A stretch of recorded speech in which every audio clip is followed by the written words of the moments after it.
All right, nation, buckle up. If you are watching this with your wife, you are already in danger. Guys, those chores aren't going to get you laid. No, not at all, actually. We're going to expose the biggest lie. That tone means somebody is about to feel personally attacked. Men believe in long-term relationships that if I get the honey-do list done, I'm going to get after it. Bro, I have absolutely believed that, like confidently. And hey, in case you guys haven't noticed, as Frankie introduced us earlier on in the show, this is an R-rated experience. Cool, cool. Glad I did not play this in the car with my kids. Yes, and because Frankie and Tommy are part of the team, you might even find it's an X-rated experience. Yeah, that warning came way too late. And hey, if you've been hitting snooze just one every morning, January 1st, you're now 306 minutes behind the guy who doesn't hit snooze. I feel judged, and he does not even know my name. So batshit, where are you at? That felt like he was talking directly to my alarm clock. And it's incredible to me because this little thing, you talk about addictions and all the other things we talk about on the show, whether it's booze, whether it's drugs, whether it's food, whether it's anything sabotaging our life, this simple thing, whether it's a button or like an electronic sliding soft touch button, wrecking humans' lives every single day. It is wild how something that's small messes with your whole day. Now, we're going to drop an app. I hate that I already know I would download this. It's an alarm clock without a snooze alarm on it. So it wakes you up and roasts you. Perfect. AI might be coding Grokpedia. That explains why it sounds confident and still wrong sometimes. We're talking about on the show here today.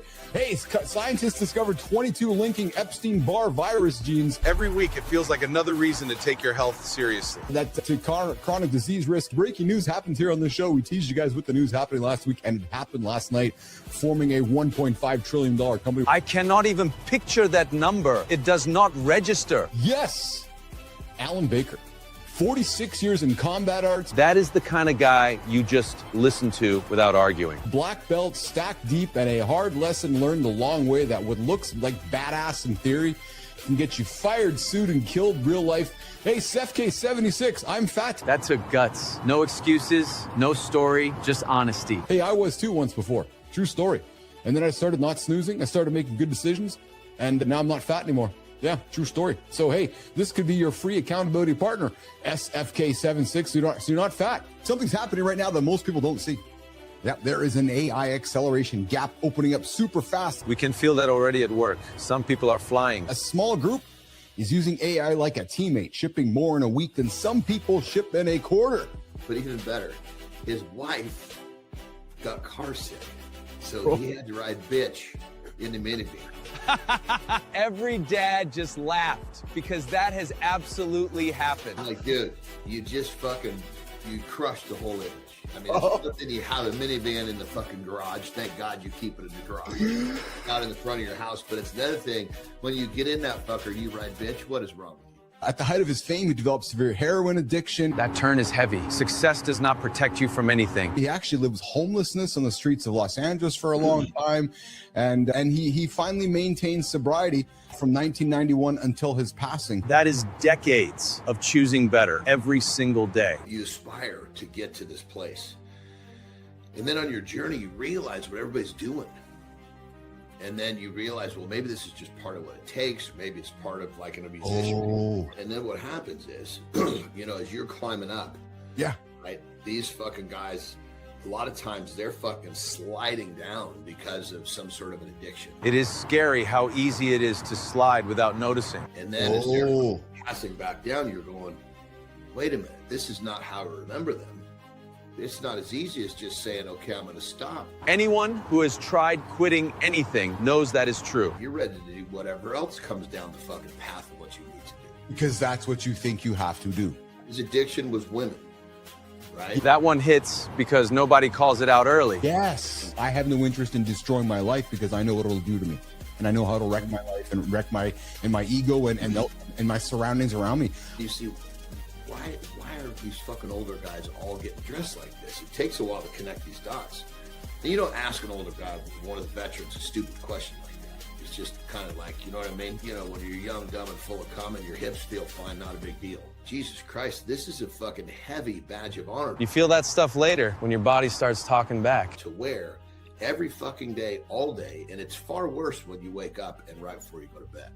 Johnny. Alan Baker, the world's wealthiest people, trust him to train their security teams. Are you investing or are you gambling? That question makes you rethink way more than money. Right? So, because if you're going to play the fucking gambling world, dude, you're just going to do this your entire life, man. So, oh my God, I'm going to make so much money. Silver. I got this fucking cash that's fucking going to just disappear if I don't put it somewhere. So Elon is putting all of his companies under one business called SpaceX, which is Really? Everything he owns. Yeah, valued at $1.5 trillion. That gap between regular life and that world is insane. And looking to raise $50 billion of public money. So scientists have discovered 22 genes that link the Epstein-Barr virus to chronic disease risk. That name just doesn't go away, does it? Feels like every week there is another layer to it. Anderson, it just doesn't go away. That might be the fucking name of ever, Epstein, eh? Like, Isn't like more shit just keep coming out? Like, we know this guy was just a fucking weirdo. And now we're finding out like all of these major fucking banking leaders were like up to their fucking chin in all of this fucking dirty stuff. It's like a business version of P. Diddy. It's rad. It's just it was the Epstein of the entertainment world. Like, what's up with these islands in the Caribbean where you go and take women? It's their own jurisdiction. This goes back to the drug days where these fucking guys were buying islands so they could fucking refuel their planes. When you enter your credit card, it actually knows before you even submit it because of how the math works behind the scenes. And it's why the world's wealthiest people trust him to train their security teams, and his name is Alan Baker. Yeah, and thank God she went in the other direction for the meds. But that's the only thing she could find, was martial arts. Somebody to kick my ass. Everybody understands your goals. You are playing way too small. I got a system for fucking brushing my teeth. I got a system for putting lotion on when I get out of the fucking shower. Hell yeah. You have to operate at a different level. You have to become something more than what the system says you have to be in order to achieve those things. The system, and I'll make the fingers too, is not designed to create. It's just not going to build high performance individuals. No. It's built to churn you out to be the standard. I mean, the system actually, once you make that decision, will actually turn against you. And all of the hordes of zombies that it has produced will turn against you too. I'm not about making happiness for everybody. That is uncomfortable, but a lot of guys need to hear it. If you can't get your ass out of the fucking stands to put the work in to be on stage like I am, I got no sympathy for you. It's incredible to me how this fucking button or this little sliding slider on our phone is disrupting so many humans' lives. Not addiction, not food, not drugs, a snooze button. I never thought about it like that, but yeah, that tracks. Alan Baker keeps them in the fucking stands. If you're a fucking snoozer, you're snoozing your whole fucking life. That line probably pissed people off because it feels true. He is a trainer of trainers. And, every time you come away from him, he affects your perspective, the way you think. Yeah. Have you ever been around that person and you come away and you go, wow, why didn't I think that way? I didn't even see it in that way. He's that guy. Well, I mean, you said it to me, it kind of insinuates an end. I've arrived. And one of the major things that says to me is I've quit searching and I've quit connecting to my passion source. When you say you're a master, it's when you've truly committed to realize that your journey never ends. That's the because the guy that's the guy that's not a master. Oh well, yeah, fuck, I'm a black belt now. The game's over. No. You can refer to me as to what you think I have earned. Are you like some secret kind of Jason Bourne type character behind the scenes? You got this quiet demeanor. Oh, really? Oh, yeah. Fuck, are you kidding me? I know. When the time comes, this fucking guy's going to look like fucking Spider-Man, Superman, everybody fucking put together. He's going to be whipping shit out of his wrists. Oh. And I actually end up with quite a few clients because I come in behind the lawsuit. That is the part nobody thinks about when they imagine hero moments. They have done what they were taught to do. And it didn't look visually appropriate, wasn't socially acceptable. And even though it might have been called for in that moment, due to those reasons, they ended up having to write a check. It changes. And, it also changes where you are, what country you're in, what legal system you're having to answer to locally. He says, yet the body cam I'm wearing captures 120 degrees, which the whole public sees. So Right. everybody's Sitting on their couch, I'll say, it boils down to the midbrain after a high level of stress, which is the puppy dog brain. And you're only going to train that guy to do so many tricks. What does the boss allow you to do? What does the legal system allow you to do?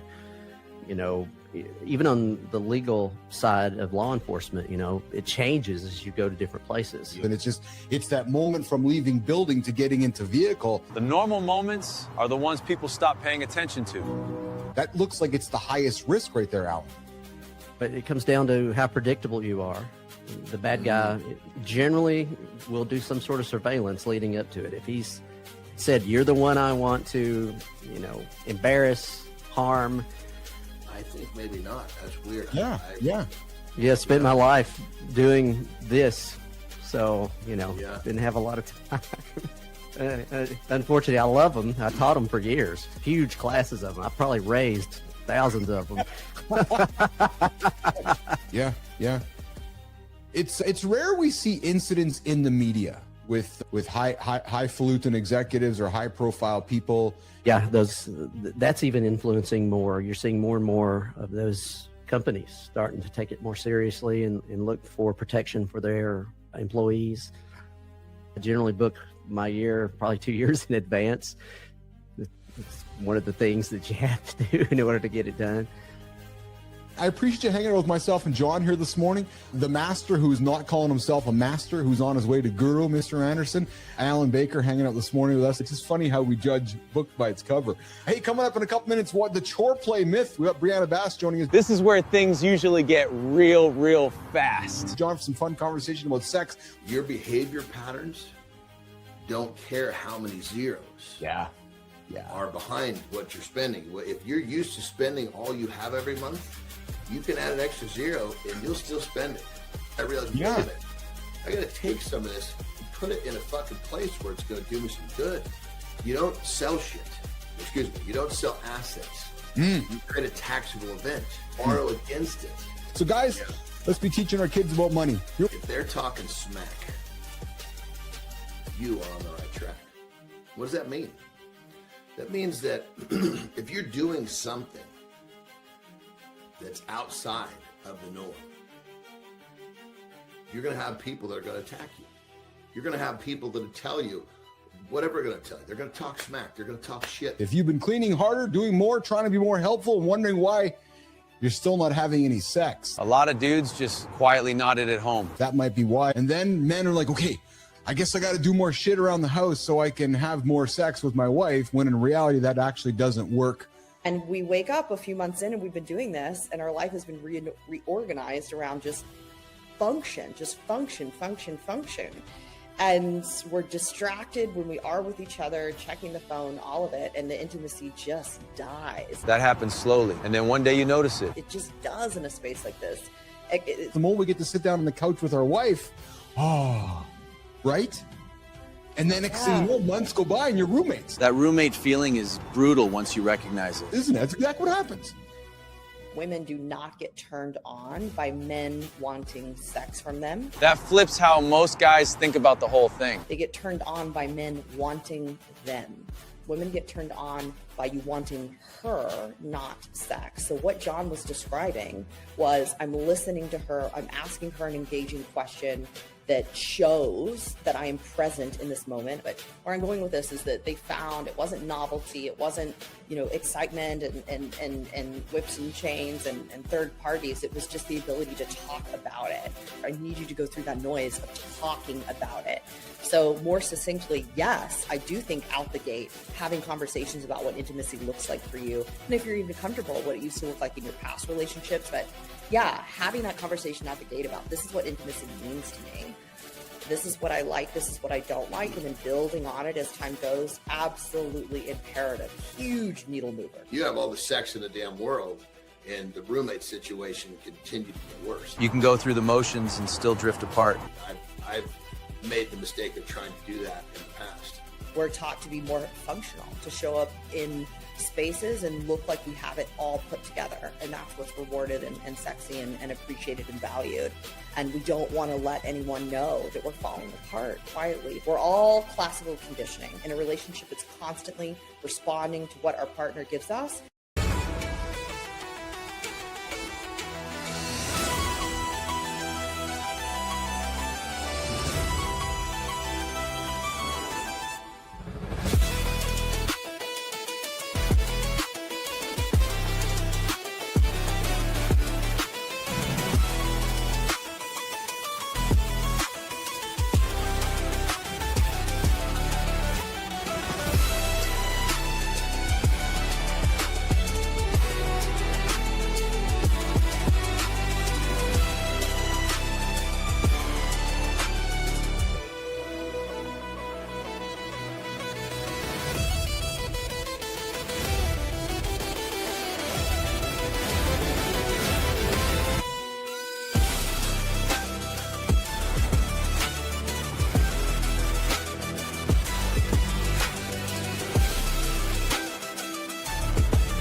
Newsflash, fellas. That dad bod isn't a punchline. It's stealing time from your kid. We're not shaming you. We're warning you. Today, we're gonna help you stop the clock before it's too late. Only on mornings in the lab. Welcome to the big show. Let's earn more years together, fellas.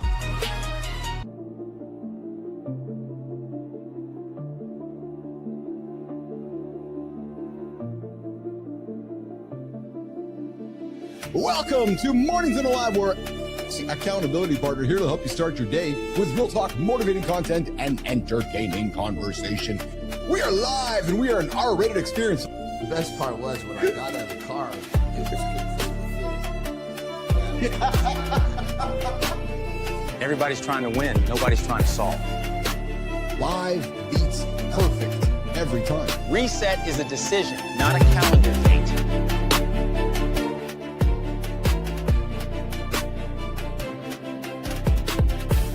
Listening is how you find the real problem underneath the surface.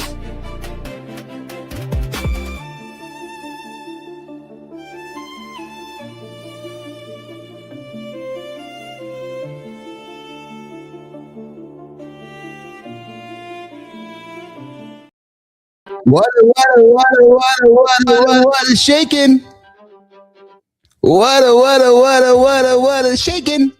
Hey, it's not even ground. What a shaking. It's not even Groundhog Day.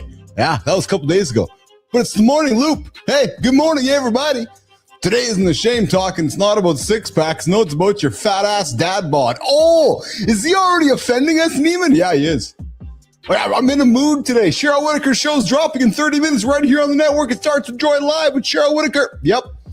Hey, guys, if you don't want to be offended by my fun stuff and Johnny Anderson and our guest, the hell's the guest name again? I'm kidding. Anthony Porcas is joining us today. Hey, Cheryl Raphael Whitaker's dropping on the show 30 minutes from now. It starts with Joy Live. And producer Jimmy's over there. Producer Jimmy's cheating on us, so we got a better one. We got producer Kai. Yeah, we're shaking, Kai. Good to have you in the lab. Hey, guys, it's about the time, the energy, and whether your kid. Here's the thing.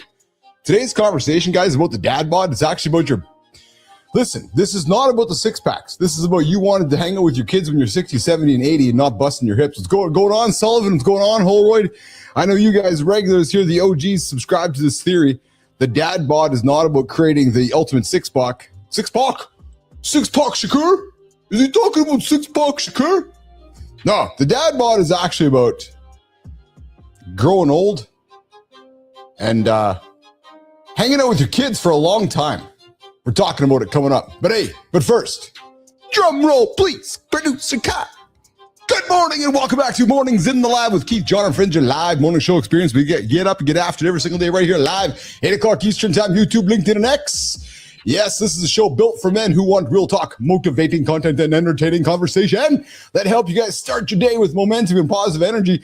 Hey, before we hit the roll, invitation, hit the like, hit subscribe, come drop a comment. Holroyd's out there. Yeah, Six Pack and Biggie, Kindness Rising. Oh, Roofy's out there.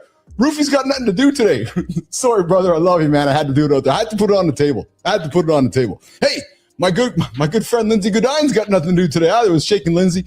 Holroyd's out there. The nation's out there. And this is a public service announcement because we are an R-rated experience. Yes, with guys like Frankie and Tommy in the lab, they might offend you. So come like, come subscribe, come say hello. And hey, if you hit that snooze button, yeah, February 4th, guess what? 315 minutes behind.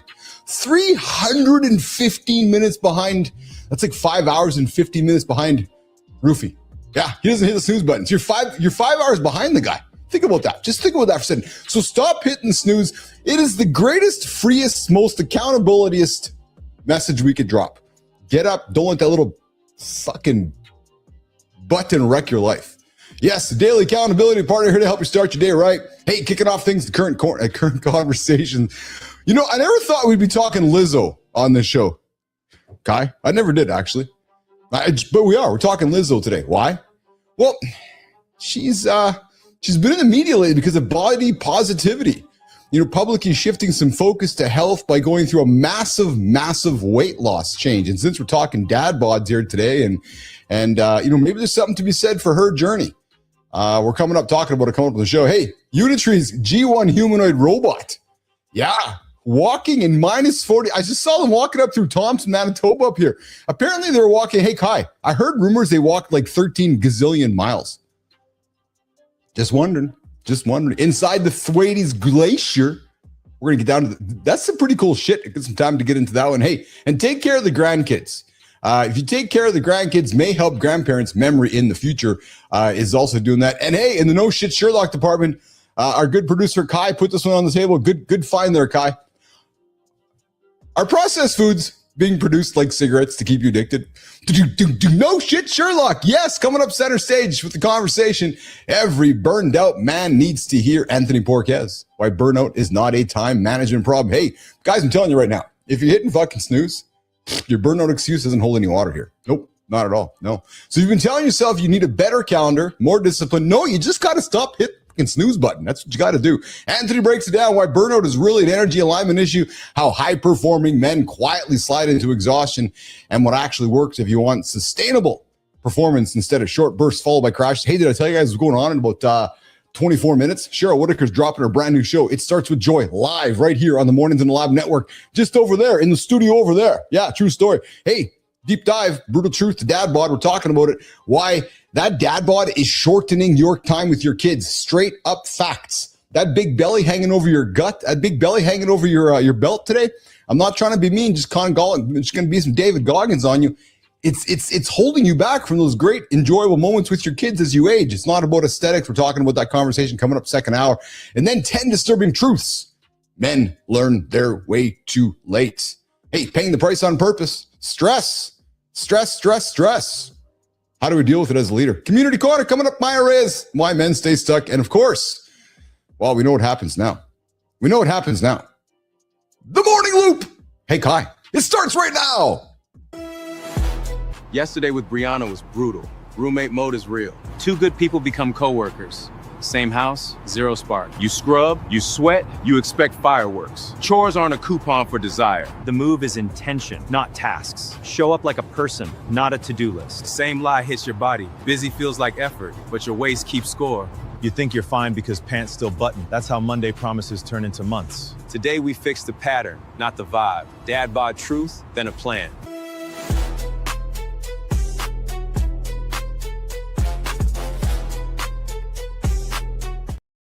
Hey, you guys can join us in the comments. I see Sullivan out there. I see Kindness Rising out there. I see Dr. John Petch out there dropping nuggets, man. Get this. If you've been hitting snooze for the entire month of January up until February 4th, you actually could have ran an entire marathon by now. That is actually pretty crazy when you think about that, right? So somebody right now who's like, yeah, I want to run a marathon in 2026. If you would have got up, you could have ran the marathon and snoozed the rest of the year, true story, and still achieved your marathon. What a funny stat. Thanks for that, dropping that one there, brother. That's a great one. And hey, guys, let's give some support to our producer, Kai. She's shitting her pants back there. Yeah, I can smell it out here just across the pond. Yeah, true story. And if you're a fan of Terry Fox, he was an inspiring Canadian from Sullivan. He was actually from Thunder Bay.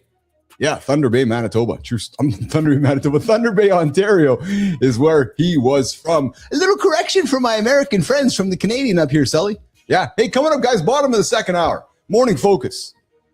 Stress. Stress isn't this too much to do stuff. No. Stress is the price of building something different. Because leadership isn't about work. It's about becoming a different person, a different builder, a different kind of dad, a dad not with the dad bod. And here's the hardest part. You might be creating something your kids can't even see yet. Think about that. They see you working hard. They see the late nights. You hear what Johnny always says. Your kids don't follow what you say. They follow what you do.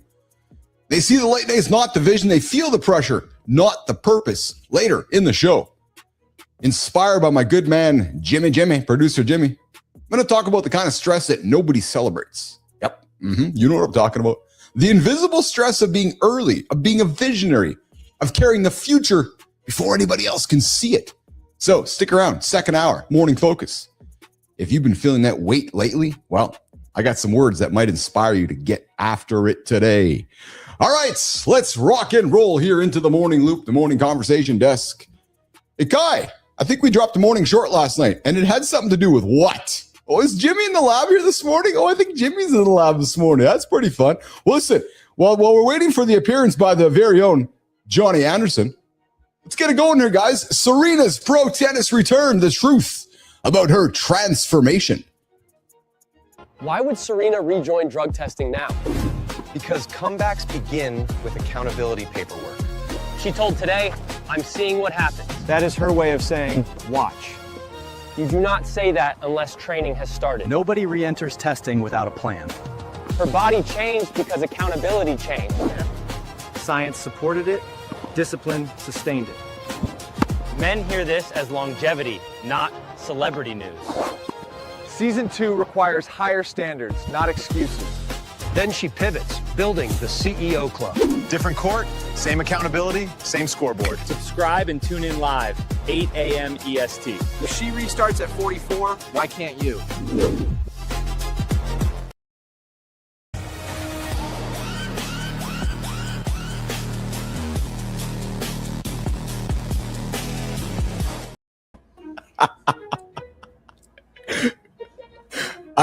I swear, they're going to go through every collection of vehicles, Anderson, to see what ridiculous one the team can put you in next. Well, I mean, they're really off the mark of trying to capture me now. Even the avatar's getting loose. Shit. I know. Yes, I know. I mean, it's here pretty quick. Who's this fucking guy getting out of this fucking weird car? It's not looking like me. My clothes aren't fitting like me. I know. I know. What I love about it, though, so I was talking about this with somebody yesterday about the AI world of characters and just the AI world of AI. And he's like, why do you guys use it? And I said, you know what? Because it's so ridiculous. So just lean into it. It's a crazy world we're living in now. You make pictures with 4 heads and 3 fingers, and you wonder what's real, you wonder what's not real. It's that old cliche, John. If you can't beat them, you might as well join them. You know what I'm saying? So it's like, what the hell? We might as well join them and lead the party. So, well, I mean, part of what we're doing, though, is we're fucking new. We're cutting edge. Yeah, exactly. Yep, so, that's exactly right. Whatever's coming into the market, we got to be displaying. That's what we're all about. You're bang on. How are you, brother? You're looking good today. How are you? I'm good. I actually have a great fucking morning. Yeah. Tell me why. I'm just getting into, I don't know. I mean, I shouldn't say I don't know it. I'm just getting deeper into a groove. You know? I love it. I can I can tell. It's funny how we spend all this time together. And I watched you go through your reflection groove in December. Remember the reflection groove in December? You remember? I do. That was the tail end of last year. Was one of the more from a not being a competitive athlete. Yeah. That was challenging. I might as well. I felt like I was in the tail end of a fucking full blown fucking prep. Yeah, well, for a big contest the whole fucking time. God damn it. Besides your wife, I think there's only maybe Ben. There's a few people that ride shotgun with you that observe you, and one of them is me. So I watched you go through your ride in December there. So when you show up today, I'm like, oh yeah, there's Anderson flying into the studio this morning. Hey, I've got some fun news to share with you, man. Carter got his first junior hockey goal last night. Nice. Yes. Yeah. What is his? I mean, I know he's a newer guy on the team. Is he that guy one of the youngest too? He is. You're absolutely right, Johnny. Yeah. He's one of the younger defensemen. He's earned himself a spot on the team. And you know what it is, man? Is that he learned the politics of the dressing room, just like you. You know, if you're the new guy in the dressing room, you're not highlighting the main card, right? You got to work your way there, right? You got to earn your way to the main event. And he's done his work. He's put the time in, and he's earning his way to the main event. But I'll tell you, we were kind of laughing. He's like, if they don't make the playoffs. Like, dude, he's back home in 5 weeks. And I feel like it was just yesterday we were lamenting that he was leaving. It's just funny how life works, eh? You think about your older daughters. You're like, your daughter was here yesterday. Your daughter's now over there yesterday. Now you got a grandkid. You're like, wait a minute, where did the grandkid come from? Fucking nuts, man. You know what's nuts is, and I just teased it before you got on the show here, we're talking transformation. We're talking dad bods. Lizzo, Serena Williams, transformations. Listen, we both grew up with Serena Williams. She's fueling some speculation, Johnny, at 44, that she might do a comeback. And she's been talking about her GLP weight loss treatment as a way of reclaiming her health. And now she's talking about, the accountability of what it takes to maybe feel ready again and get after it again. And I thought about you because, it's like you saying to me on the show, hey, man, I'm going to get back in the ring and get after it. So it's pretty cool when somebody steps away, then they consider going back. Don't you think? Yeah, I mean, well, it's just, I mean, like when I get approached to go back into the ring, man, I put some fucking request on the table that pretty much is guaranteed it won't happen. And then if it does, then, well, fuck, man, because I mean, granted, the fucking shit hurts, dude. Well, no kidding. Fuck. The last match, I'm trying to think, the last match that I had, it was just 2 matches. Yeah. It was, it was just a itty bitty mini tour. We went all the way to fucking Australia. Went to Australia, did a match, then flew to New Zealand, did another one. Yeah. And these were basically called squash matches where I was just going and tearing someone up. Oh yeah. Holy Christ, I couldn't believe it, because when you're used to it, you're taking bumps, right? Yes. Yeah. And it's like you get used to it. It's like when you're training all the time, it's like that first time soreness comes back all over again. Yeah. And I took 1 bump per fucking match, and I was so fucking sore, I can't even tell you. No kidding. No, so I don't want to know a number from you. Just kind of toss numbers in the air. Like when there's a main eventer, and then there's the hack. There's the guy to help you get over. I'm the guy just, the other side of the ring there. Like, what am I getting paid? Like $500, $1,000? And like, what do you? No, not at that level. Those guys don't get into those shows. Okay. Yeah, they don't bring so think of it like this. Yeah. Tell me. In a TV production. Yes. You don't take some fucking guy that only earns $500 into your fucking production. Put in a house show. Like, what am I making in a house show for, like, some guy that's there to put John over? What do you think a house show guy's making? Because I have actually no context. That's a fucking good question. Like, zero context. Because I went from the guy that, like, my first fucking ever match, right? Well, I remember, When they come around, they fucking pay you, right? They give you an envelope, because this is like fucking high school gym shit. Right? Oh, Oh, yeah, that's where I had to start. You have to fucking. I had to go and do a couple of indie matches so I could get some video footage so we could send it to Japan. Yeah. So the guys coming around, the promoters coming around, just fucking paying people, and these fucking guys, they've never made it, so they're fucking all excited. He comes to give me an envelope, and I just fucking pushed it back. I wouldn't accept a penny for doing that because whatever in that envelope wasn't even fucking near what I would accept. So I've never accepted a fucking dime other than a contract. So I know it's not much, but you got to remember that for the most part, they don't just get one of those guys. Those are guys that are like ready to fucking come in. That makes sense. Yes, 100%. Absolutely. Yes. Yeah. But I mean, it's keep in mind. I will say this: wrestling has no middle class. No, you are either fucking starving, yes, or you're fucking eating like a king. Yeah, I believe. Yeah, one of my buddies just told me. I think I told you this. I'm not going to mention his name because he's like one of the top fucking W years. He's making fucking over $5 million a year, and he just got contracted for 5 more years of that shit. Wow, good for him. Yeah, and he's they call it the brass ring. He's in the top. Okay, the top dozen. Yeah. There's probably a few guys that are making closer to 7 or 8 a year. Wow. Yeah, I mean, the fucking money's come a long way. Yeah, well, they just did Royal Rumble in Saudi Arabia last weekend. Roman Reigns, who part time there, the big name there, retired AJ Styles, but that's it's big money. I guess I get curious sometimes of what the not the middle class, because you're right, it doesn't exist, what the lower guys carry. It's interesting though, John, how much the industry's changed, because when I grew up with AWA type wrestling, it was always the big guy against a bunch of no names. Now the no names are still notable people, because you got the heels got to be somewhat notable to put the face over, right? So yeah, I mean, it's because when it comes down to it, that guy that makes hundreds, that'd be a way to put it. Yes, right? Yes. He's, even though he's that guy still in that lower class, he has to present something that allows him to be in that fucking ring. Absolutely. With the top guy, or it doesn't make sense. No, it's got to belong, right? It's got to belong. Hey, I'll tell you, and I got something funny. We like to joke about this one. In the no shit Sherlock department, Kai, get ready for this one. Number 3, new paper says ultra processed foods are built to keep you coming back like cigarettes.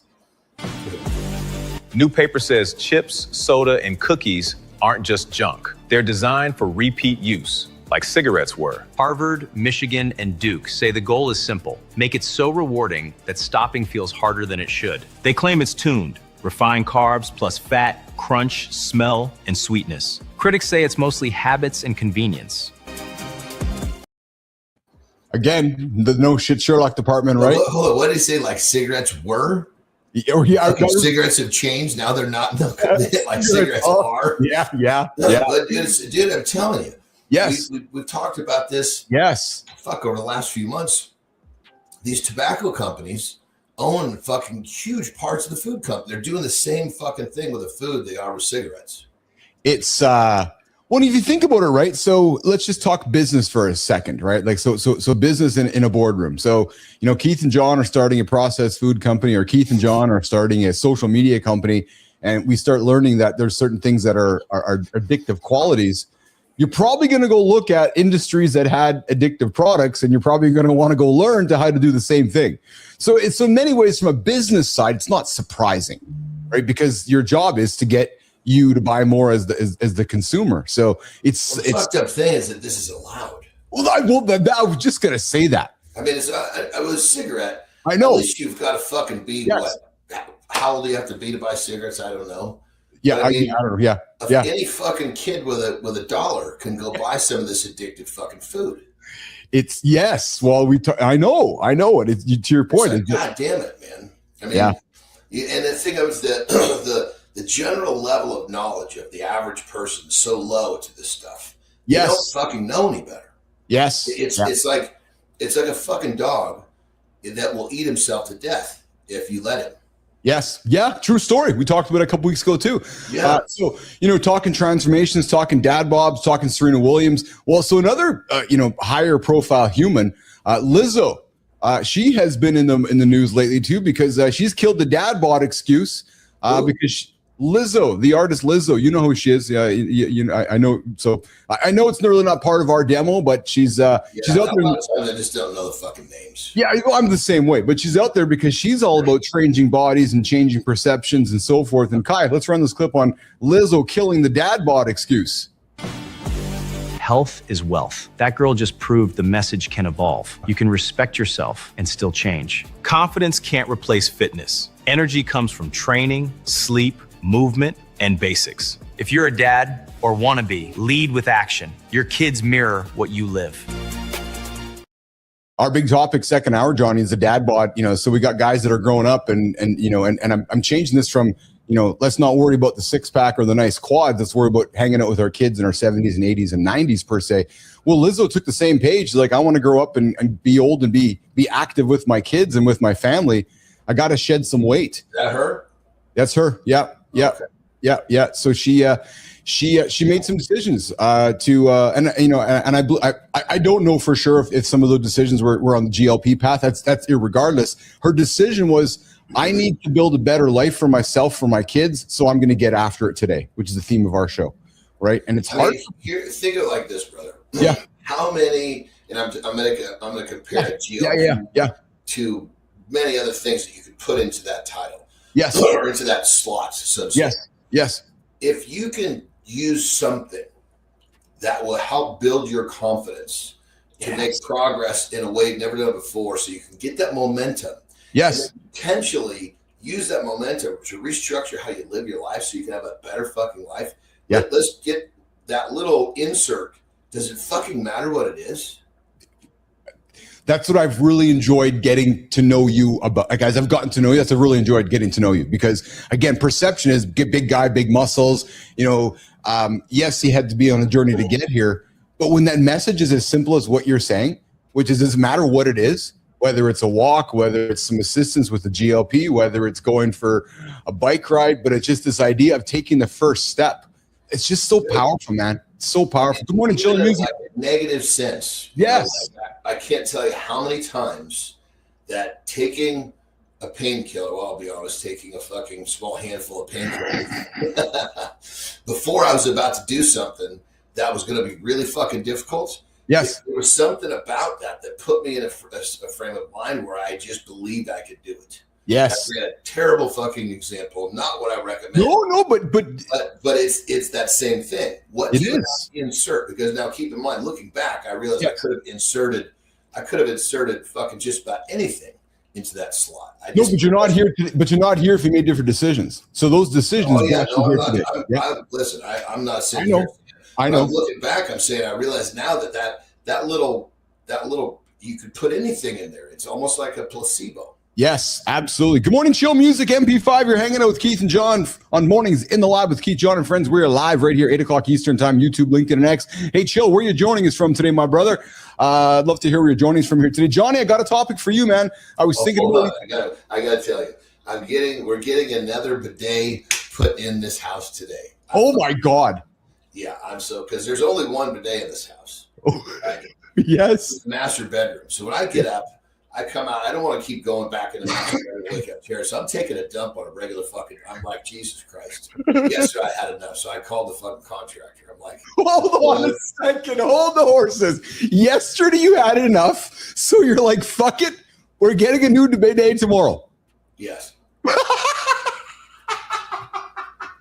And the funny part was, dude, I've been having clean breaks. It wasn't like I was all dirtied up. I'm just like, it's just not the same. Oh my when the God. chair gets up, I find myself going in there, taking a dump, just using it to fucking get myself cleaned like I'm used to. Oh, it's dude. like brushing your fucking teeth, dude. So good, man. So good. Yeah, I need a bidet tomorrow. Now. The funny thing is, he's meeting us at the gym at noon, so we can go to the fucking place to test the toilet that I want. So he can buy it and bring and put it in.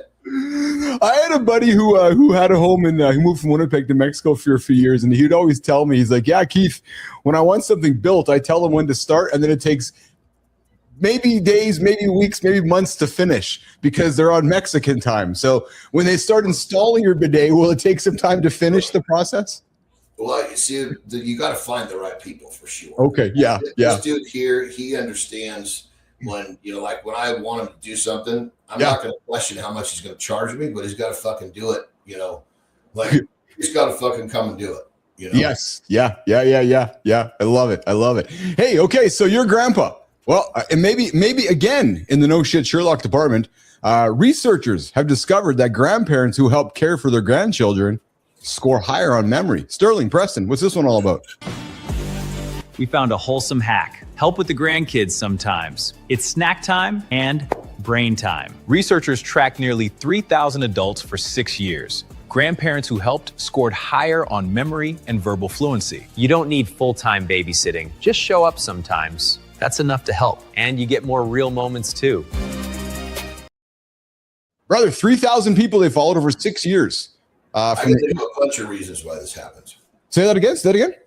I can think of a bunch of reasons why. Yes. Yeah. Tell me one. Well, just like the speech thing was interesting. Yes. Right? Yeah.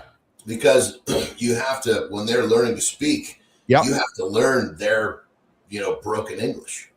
Oh yeah. Yeah. Because you have to, you're problem solving as they're saying. They're like, sometimes not anymore, but say a year or two ago, he'd ask for something and I'd say, okay, I know you, tell me again. And I hear it 3 times. And so it's like, almost like playing some sort of a game.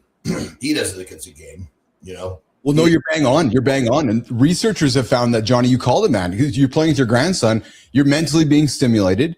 You're having some social interaction. And I'm thinking moving because the fucker is all over the place. So the old bastard that sits in his chair, he can't help to be stimulated by this. And a sense of purpose.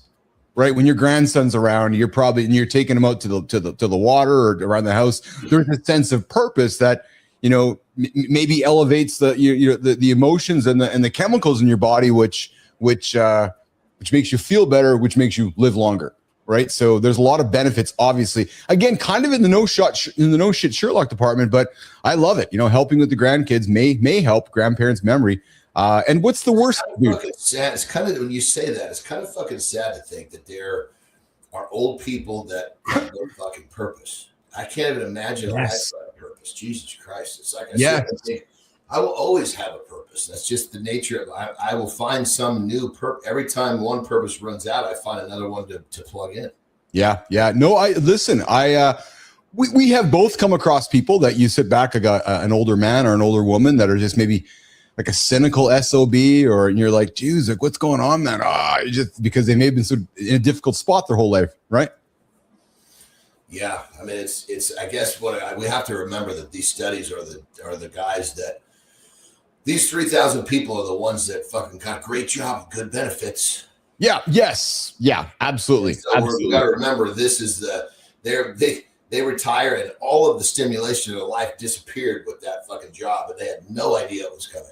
Yeah. All they could do was plan their whole life around the day. They didn't have to go to the fucking job they didn't really want to go to. Coming up, Anthony Porquez, why burnout is not time management and what actually works. Anthony Porquez joining us in a couple minutes on Center Stage with Sophia Grant, John Anderson, and Keith Billis. But before we do that, we got a hot take, a daily opinion. Kai, let's run it. We're going to put something on the table for Keith and John to offer their opinion on. Let's get it, buddy. Beats a Jet2 holiday. And right now, you can save £50 per person. That's £200 off for a family of...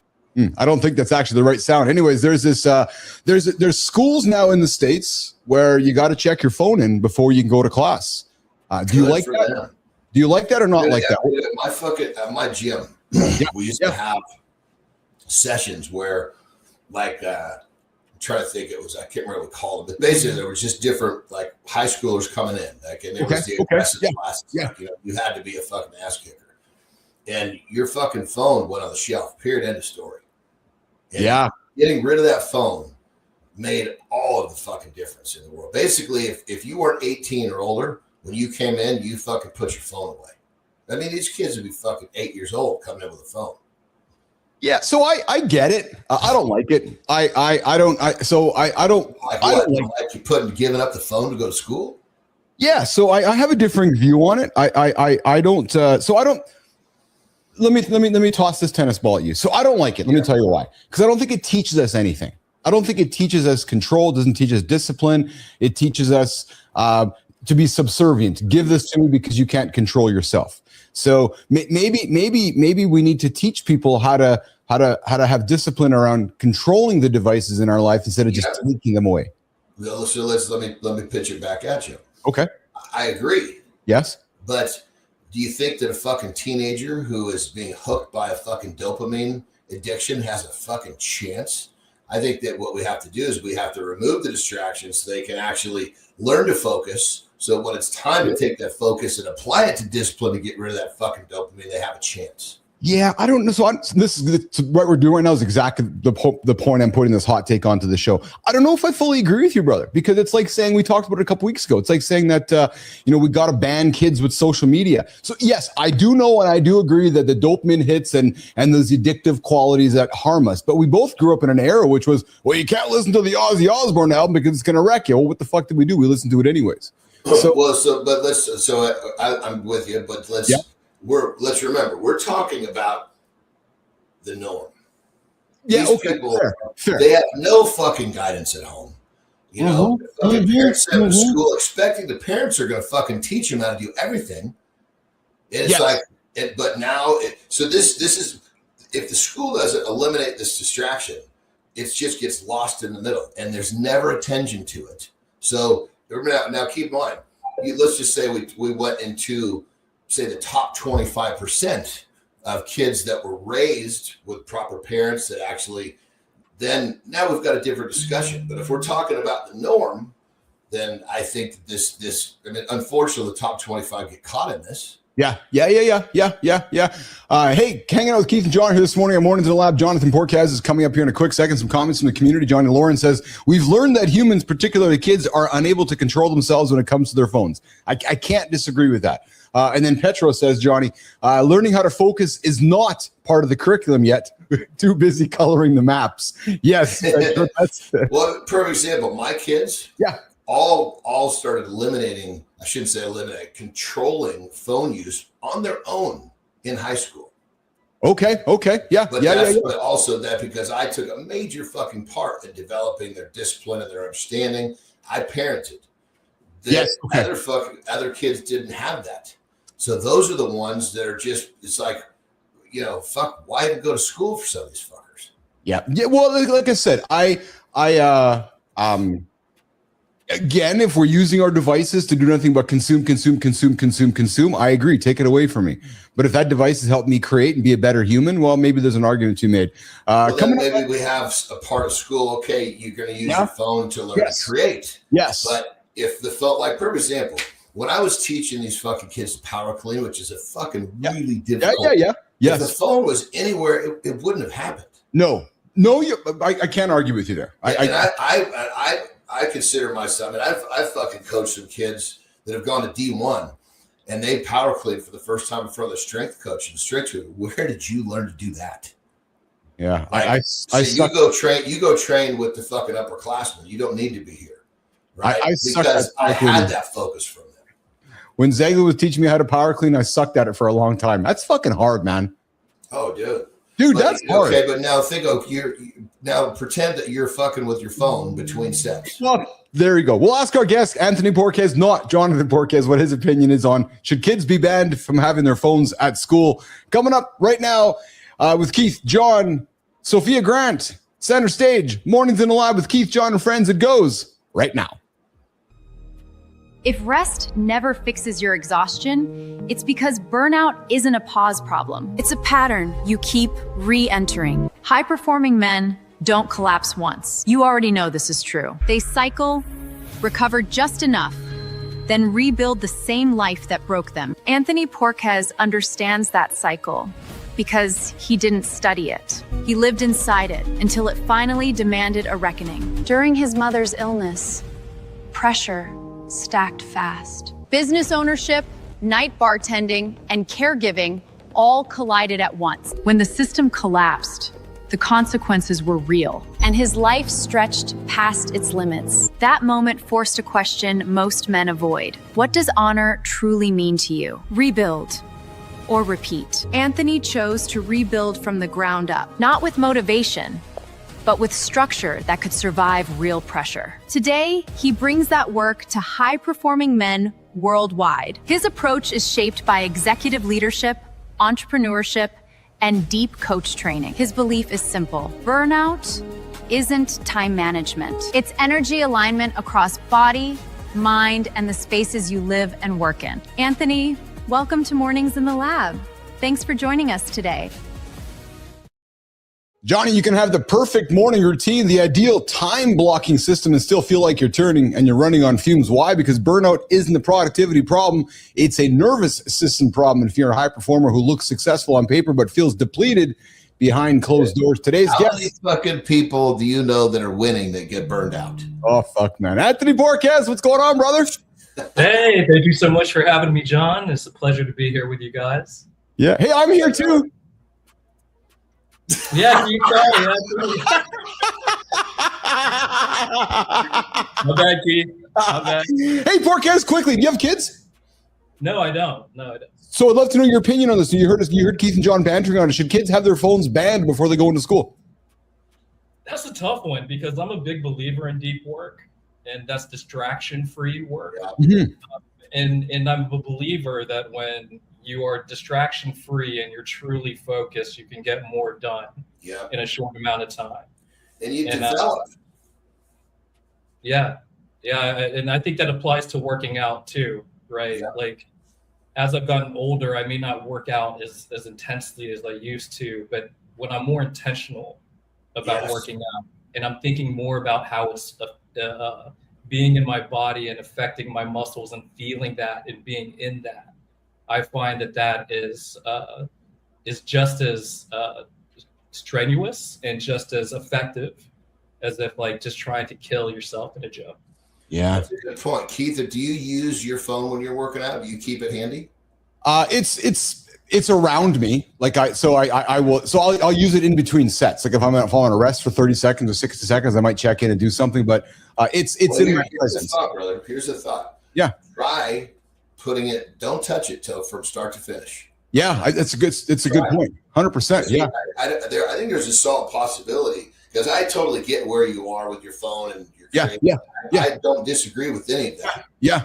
I think that what's being missed is there's a level of like our man said here, focus and deep work. Yes. That we're not tapping into at least with the training. And if you experience it there, maybe it'd be open up different thought process. Yeah, it's a great point. It's a great point. Petro says, "Oh yeah, well I'm going to get the Neuralink glasses so that I can scroll Instagram, talk on the phone, read a book, and power clean all at the same time." Yeah, there you go. And then Lauren says, "How are kids supposed to control their consumption of useless content if their average parent's head is buried in their device? And at that point, nobody's getting anything done, right? The kids." 100%. 100%. That's the fucking problem. Yes. Kids get sent to school, and the parents, the parents think that the fucking school's going to raise them. It's so fucking terrible. Yeah. So Anthony, let's get into it, brother. I got some words here that are in front of me that struck me as I was preparing for the show. Johnny, listen to this one, man. Most guys would hide the fact that they landed in jail, yet you lead with it. Walk us through that moment where the cuffs get put on. And maybe your knees are shaking, you're freaking out. You're like, holy shit, I am being arrested right now. I'm either going to die in situations like this, or I need to completely rebuild my life. Take Keith and John back to the moment before the cuffs went on, Anthony. Yeah, so thank you for setting that up and for the opportunity to be here because I think my situation isn't that uncommon for a lot of men. And what happened with me is that I was building a business during the day. I was bartending at night and caregiving for my parents. And it was really when my mother had a stroke where everything just kind of fell apart.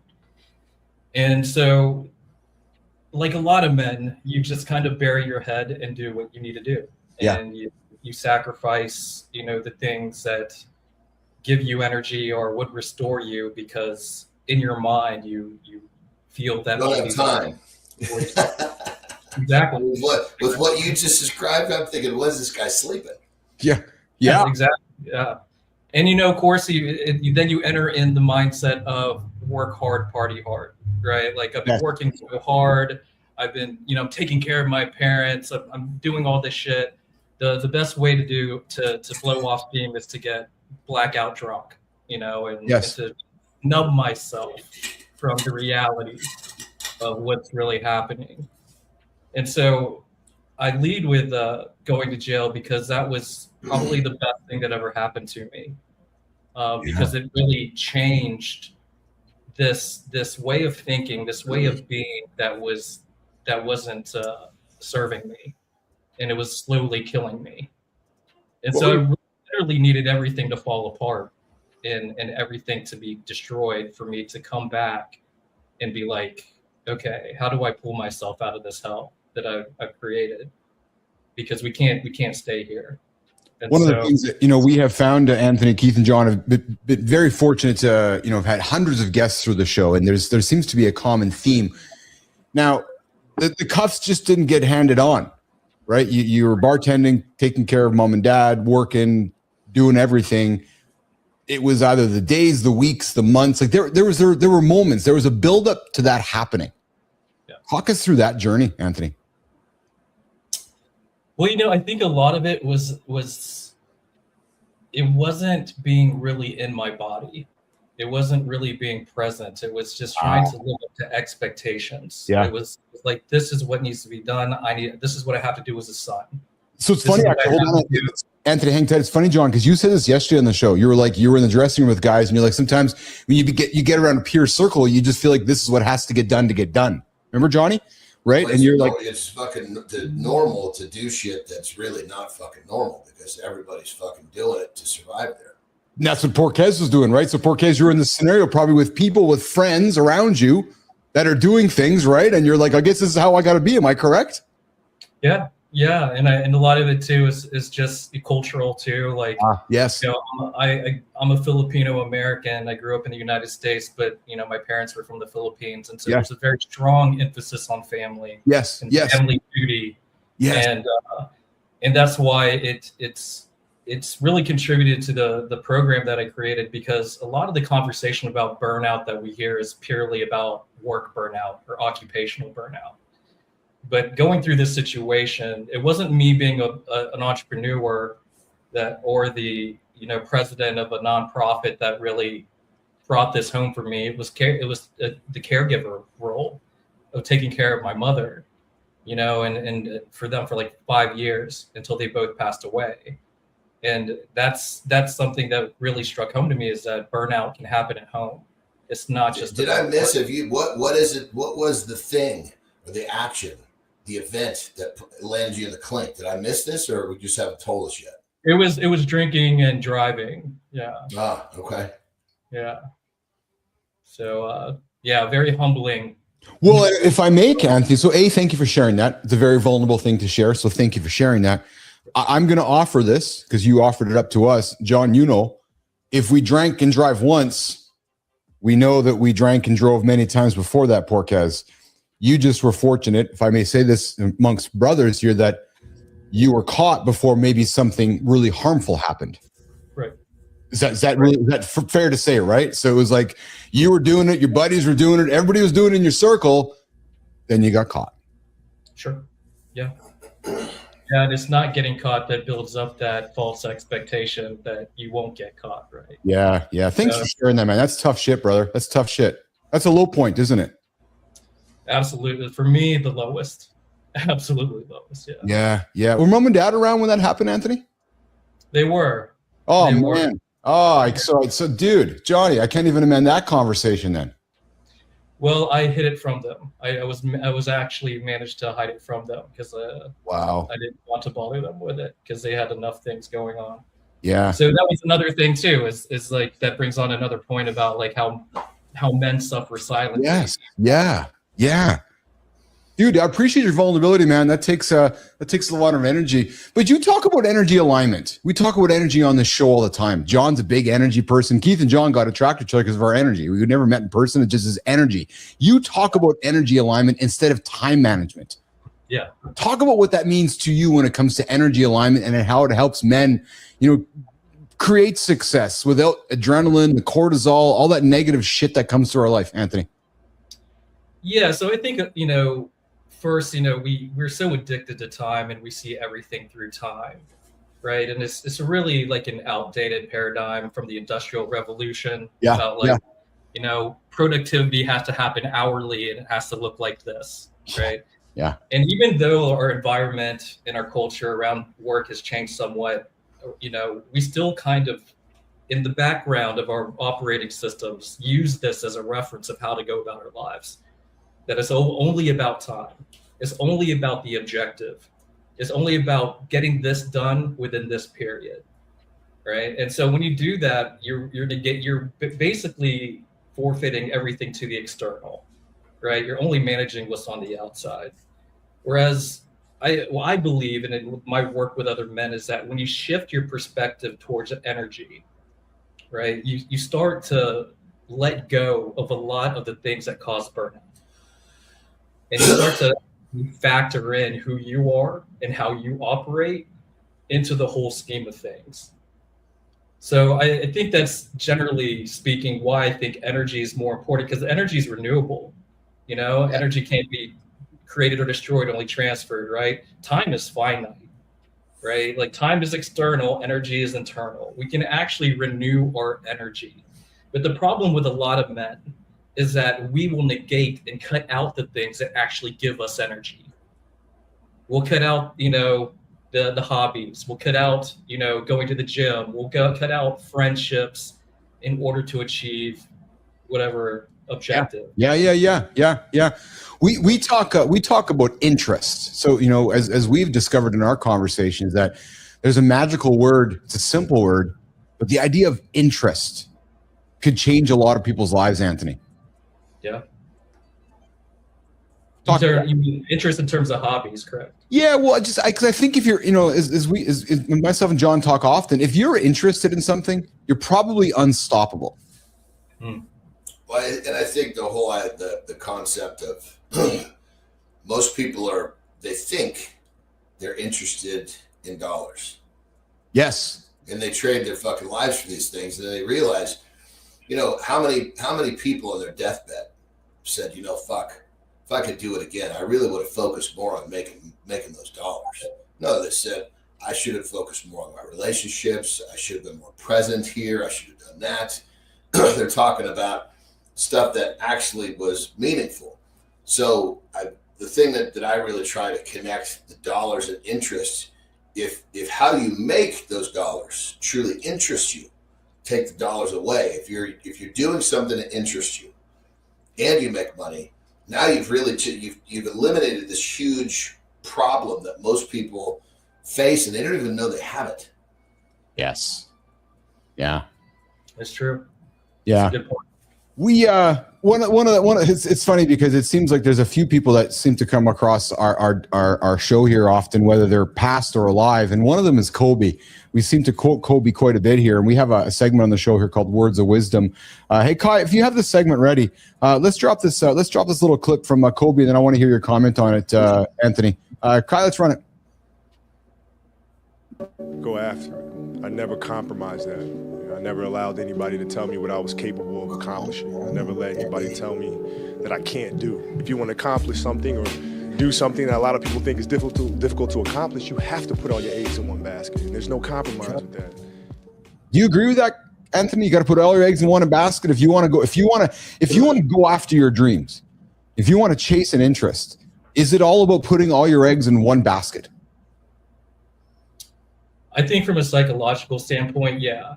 You do have to kind of burn the boats and say, we're not going back home until we achieve the objective.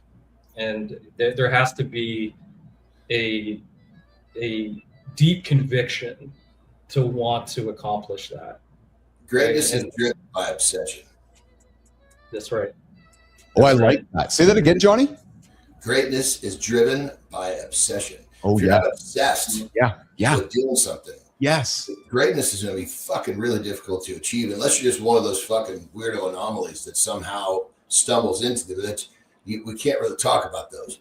Anybody that's created, like, we could list off 50 people that were great.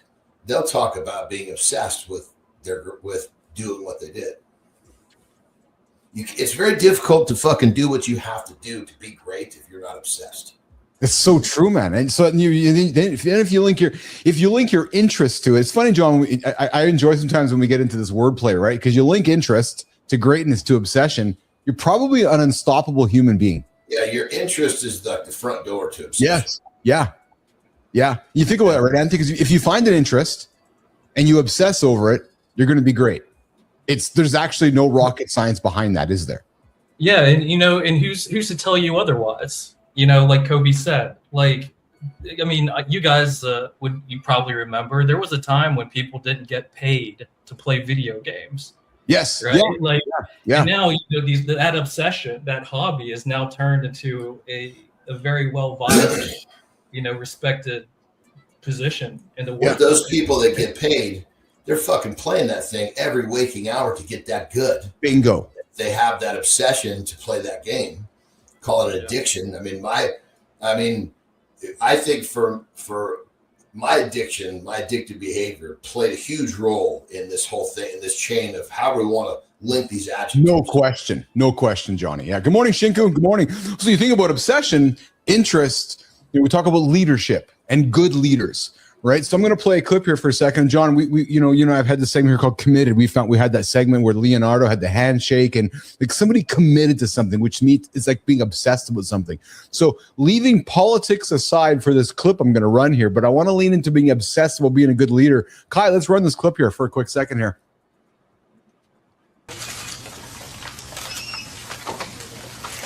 So this was the moment that this person whispered into his ear that America was under attack. 9/11 just got fucking attacked. And he knew it was coming. That to me is unbelievable leadership. I don't give a shit about what his politics are. To be able to be obsessed about being a good leader, like it gets those kind of words, Anthony, that like fucking like your nation could be collapsing right now. And the way that man handled that, Anthony, what do you observe when you see that? What do you think about that?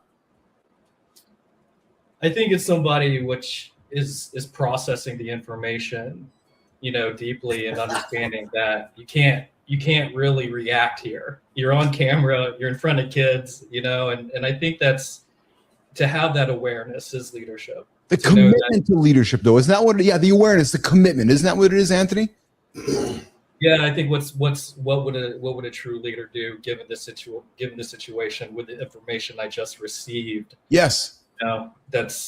There's a lot of people who could crumble under the weight of that information. So the flip side of that, you got to watch very closely, and of course nobody knows. Yes, is for sure.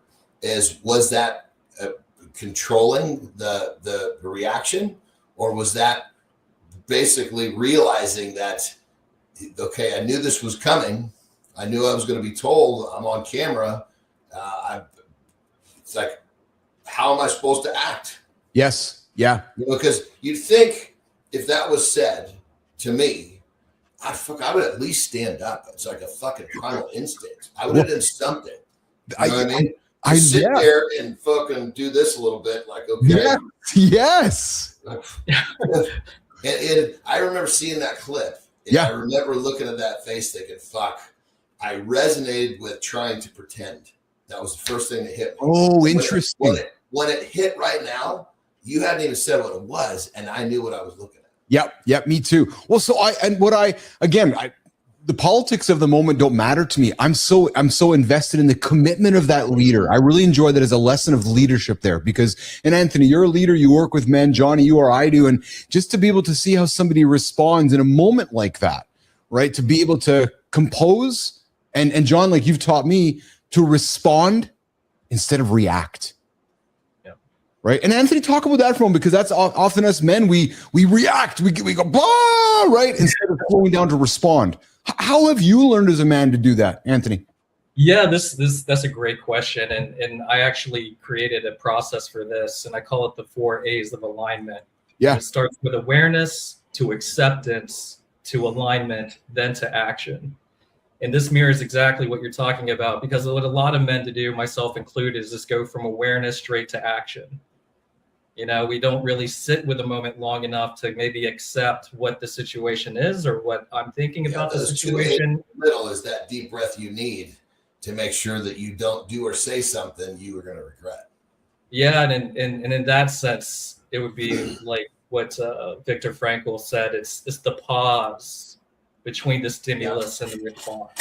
I mean, one fucking deep breath can fucking change a decision. Yeah. And I believe, Keith, that's the true practice here, is building that space, that pause between the stimulus and the response.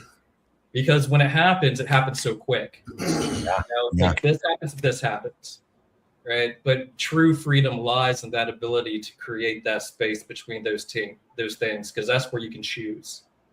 Because what we're aware of, we're in control of. What we're not aware of is in control of us. Yeah. The way you put it, John, that breath, I never really thought about it the way you presented it, but the power that one breath could change everything. If you can take a breath. Dude, it happened to me day before yesterday. Yeah. Sarah got a little twisted with me. Yeah. And, she basically asked her a question, and that question just kind of like, so I could see she wound up. Yeah. She didn't know she let me have it, but she was like, didn't raise her voice, but it was stern. It was coming. And I felt myself starting to wind up, and I was like, as I started to take the breath, the first part of the breath was quick. And yes. Okay. And I told her, I said, look, I'm going to wait, and I might not say much so I can respond rather than react to this. So don't take me not saying much for not caring. It's me keeping, my space, keeping my energy nice and stable and aligned with, how I can be the best for the situation. And then I bet what happened is that you both took a step back, and that when you both came together, there was probably two. She doesn't step back. Just self-proclaimed hothead. Anthony, Keith, and John this morning on Mornings in the Lab with Keith and John. We're going to wrap up with Anthony in a quick second. But before we do that, I got a segment on the show I called What the Fuck Is This? And Kai, Johnny, Anthony, I don't really know what to say about this one, except I was disgusted by this, which is why I wanted to put it on the screen. Kai, let's roll it, man. So somebody in the United States, this is horrible. This is fucking horrible. Built a website to avoid a certain race of people. Yeah. What race are we talking about? Black people. Okay. Fucking horrible, man. And what is this? Is the red the concentration, or is the red the safe zones? It's where black folks reside and hang out, and they created this website for people to avoid it. And I'm like, that's the fucking problem. Sorry, Anthony and John, my American friends. I'm a Canadian up here. That's the fucking problem with your country, man. What the fuck is that? I have no idea. That's crazy. You gotta fucking love this guy. He fucking claims America when he likes something, and he fucking throws it in the fucking trash bin when he doesn't. I love my American friends. That is bullshit, though. I don't like that at all. That's not very good at all. Hey, Anthony Porcaz, where can folks find you, connect with you, hire you, and work with you? The best place to find me is anthonyporquez.com. I have some free resources there that you guys can check out. And I'm launching a new course on February 23rd. I believe it's the only burnout course specifically for men that's out there. So I'm really excited to be launching that soon. But yeah, anthonyporquez.com, you can find everything there. Awesome. Johnny, closing comments for Anthony? Great conversation, brother. Pleasure to have you here today. Yeah. Thank you, John. It's been a pleasure. Thank you so much. Yeah, and dude, before you go, man, thanks for being vulnerable. There's some topics we talked about today on the show that I know is not easy, and sometimes to do it live on a show with a couple dudes in a fun environment is even more difficult. So I'm really grateful that you expressed yourself and that you had the courage to talk about your story, and that's what we try to do. So thanks for that. And let me just say, too, thank you for what you guys do, because working with men, I know there's not a lot of great spaces for men. And there's not many in general, but there's not a lot that are really preaching like really, good, clean information. And so after, watching you guys over the past few weeks, I really do appreciate the service that you provide for appreciate men. that. Right on, brother. I think appreciate that. That's all. Yeah, we're trying to do something different here. We're trying to trying to provide an environment for guys to get up and achieve their big goals and remove the barriers. You know, Keith's had his journeys in life. John has had his journeys in life, and we feel like if we can share our story along with some wonderful guests, we can help men be inspired to do some great things as well. With the first few, we try to skirt the line of being clean so we can stay entertaining. Yeah. Hence, John installed the second bidet in his house for today. I can't believe it. All right, Anthony Burkett. All right, Anthony's out of here. Lifestyle tip, reset hour 2, talking dad bod and we're talking things that men don't know too late in life. Let's do it, Kai. Reset.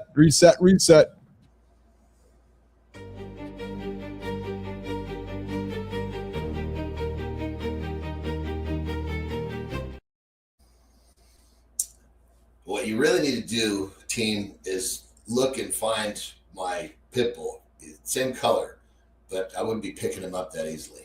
Anyway, what are we talking about today? Lifestyle tip. Let's go. If you're one of the people who believes that tomorrow is somehow going to be easier or better than today, you're sadly mistaken. You're in trouble. Why are you in trouble? Because it's a never-ending prophecy. You're going to have the same thoughts tomorrow that you have today. And that's it. See, that's it. It's really just a behavior pattern. And when you recognize that behavior pattern, it never stops, because your behavior patterns, your thought processes, you go to bed with them tonight, you wake up with them tomorrow. And if you let these dictate what you actually do, how you live your life, you're never really going to evolve. You're really going to change. And change is good. If you're here, it's because you're looking for change. You're looking to evolve. You're looking to get better. You're a seeker in a good way. You're trying to discover more about yourself, which, I mean, I think that's one of the most empowering things, when we're constantly learning more about ourselves. And how do we somehow take today and find a way to get a little bit better for tomorrow? And when we look at these behavior patterns, we look at these recurring thought processes that are holding us back, that one might be the most damaging of all. So think about that. Ask yourself the question, nice and simple. Why is tomorrow? Why do I believe? And the reason you do this shit is because you believe. I get it. But why do you believe that tomorrow will be better than today? Because if you can get that out of your life will change for the better really, really quickly.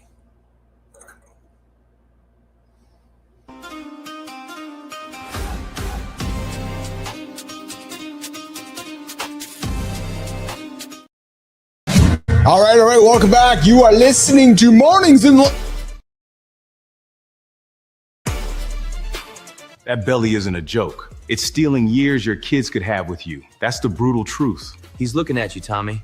Don't shoot the messenger. You call it dad bod, but it's abdominal fat. Not fat. I'm busy. I might lift sometimes. I just also eat like I'm bored. Abdominal fat drives diabetes and blood pressure. It's the kind that hits you before you feel sick. That's why this matters. So the hoodie trick doesn't count. Fine, I hate this, but I'm listening. What's the first thing I change? Your kids copy your routine, not your speeches. Fix your habits, and you fix what they think is normal. That's the legacy. The hope is real. Midlife change cuts long-term disease risk and buys more years with them. Let's get into the moves.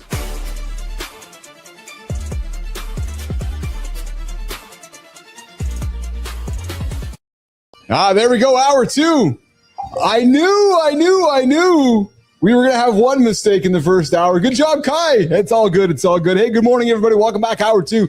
Mornings in the Live with Keith, John, and friends. So far, we spent some time on center stage with Anthony Porquez, breaking down why burnout is not a time waster. No, it's actually something that happens to us. Anthony walked us through what happens when men run on discipline alone. And that was a great chat with Anthony. Go back and listen to that one. Now we're going to turn the focus from energy and burnout to the body that's carrying it all. We're talking dad bod. And I think we're going to bring in Whitaker. She doesn't even know. We're bringing her up here. She's going to hang out with Keith and John. We're going to see how that first show went. We're talking dad bod, and we're talking about the things that men don't know. Coming up, second hour. Mornings in the Lab with Keith, John, and friends. Kai, don't run the segment. Let's bring in Johnny. Let's bring in Cheryl. Let's get after it. Let's rock and roll. Good morning, Whitaker. What's going on? Good morning, Keith. Good morning. Oh, nothing happening. How did it go today? Regular old day, you know. How did it go? Oh, it went great. It went really well, really well, and it's going to get better. Yep, it was fun. It was so much fun. Thank you so much for, having the crossover, having Sterling and Frankie and Tommy come and hang out with Beatrice and Atlas. It was just the coolest, and the team is just stellar. Awesome. Oh, I'm so happy to hear that. I'll look forward to going back and checking in with your segment a little bit later today. I knew that you were in good hands, and I saw you walk into the green room here with a smile on your face. It's like, we got to bring you here to catch up. So that's good. That's good. How did you sleep last night? Yeah, but the chat that you and I had, yes, tremendously. It calmed the nerves, and I just focused on the energy, focused on everybody else, and not what I was going on in my head. Good. Yeah, it was good. Good. It's done, and that was done, right? And then you can. Done. First one's done. Yes. Cherry's popped. It's done. Yes. Jesus. Yes. Cherry's popped, Whitaker. Yes. Oh my God. So, let's hang on this for a quick second. Because Johnny can hear us. Hey, John. The first time, and all joking aside, but the first time we do something often is we just beat ourselves up, and then it happens. So, Jimmy, let's bring Johnny up here. Johnny, Kai's, Cheryl's first show just dropped to this morning, 40 minutes ago. She just launched it this morning, and she did it. Nice. Yeah. Good to see you, my friend. Good to see you too. So let's talk about the first time we do something, because it freaks us all out. Like, John, and you worked yourself all up, and it's like, oh. The best thing. Oh, Yeah. I'm sorry, I couldn't hear it. No, go ahead. Yeah. The thing that I think if people just put this in their heads, it's so freeing. Yeah. The first time we do something, or even the first handful of times, we're supposed to suck. Yeah. First fucking time. Hey, you know what? This is my first live show. I'm going to do my best not to suck for you all today, but forgive me. This is number one. I promise you I'll be a little better tomorrow, but today, this is going to be the number one sucker. So let's have some fun while I suck. The pressure's gone. Oh my God, John, you were speaking to the overachiever perfectionist in me right now, because it's so true, Cheryl. Yeah, because I don't want to suck ever, right? And so, but if I have in my mind, like, hey, the first time. But the over perfectionist will make you suck because you're putting so much energy on focus on not sucking that you're going to suck. Yes.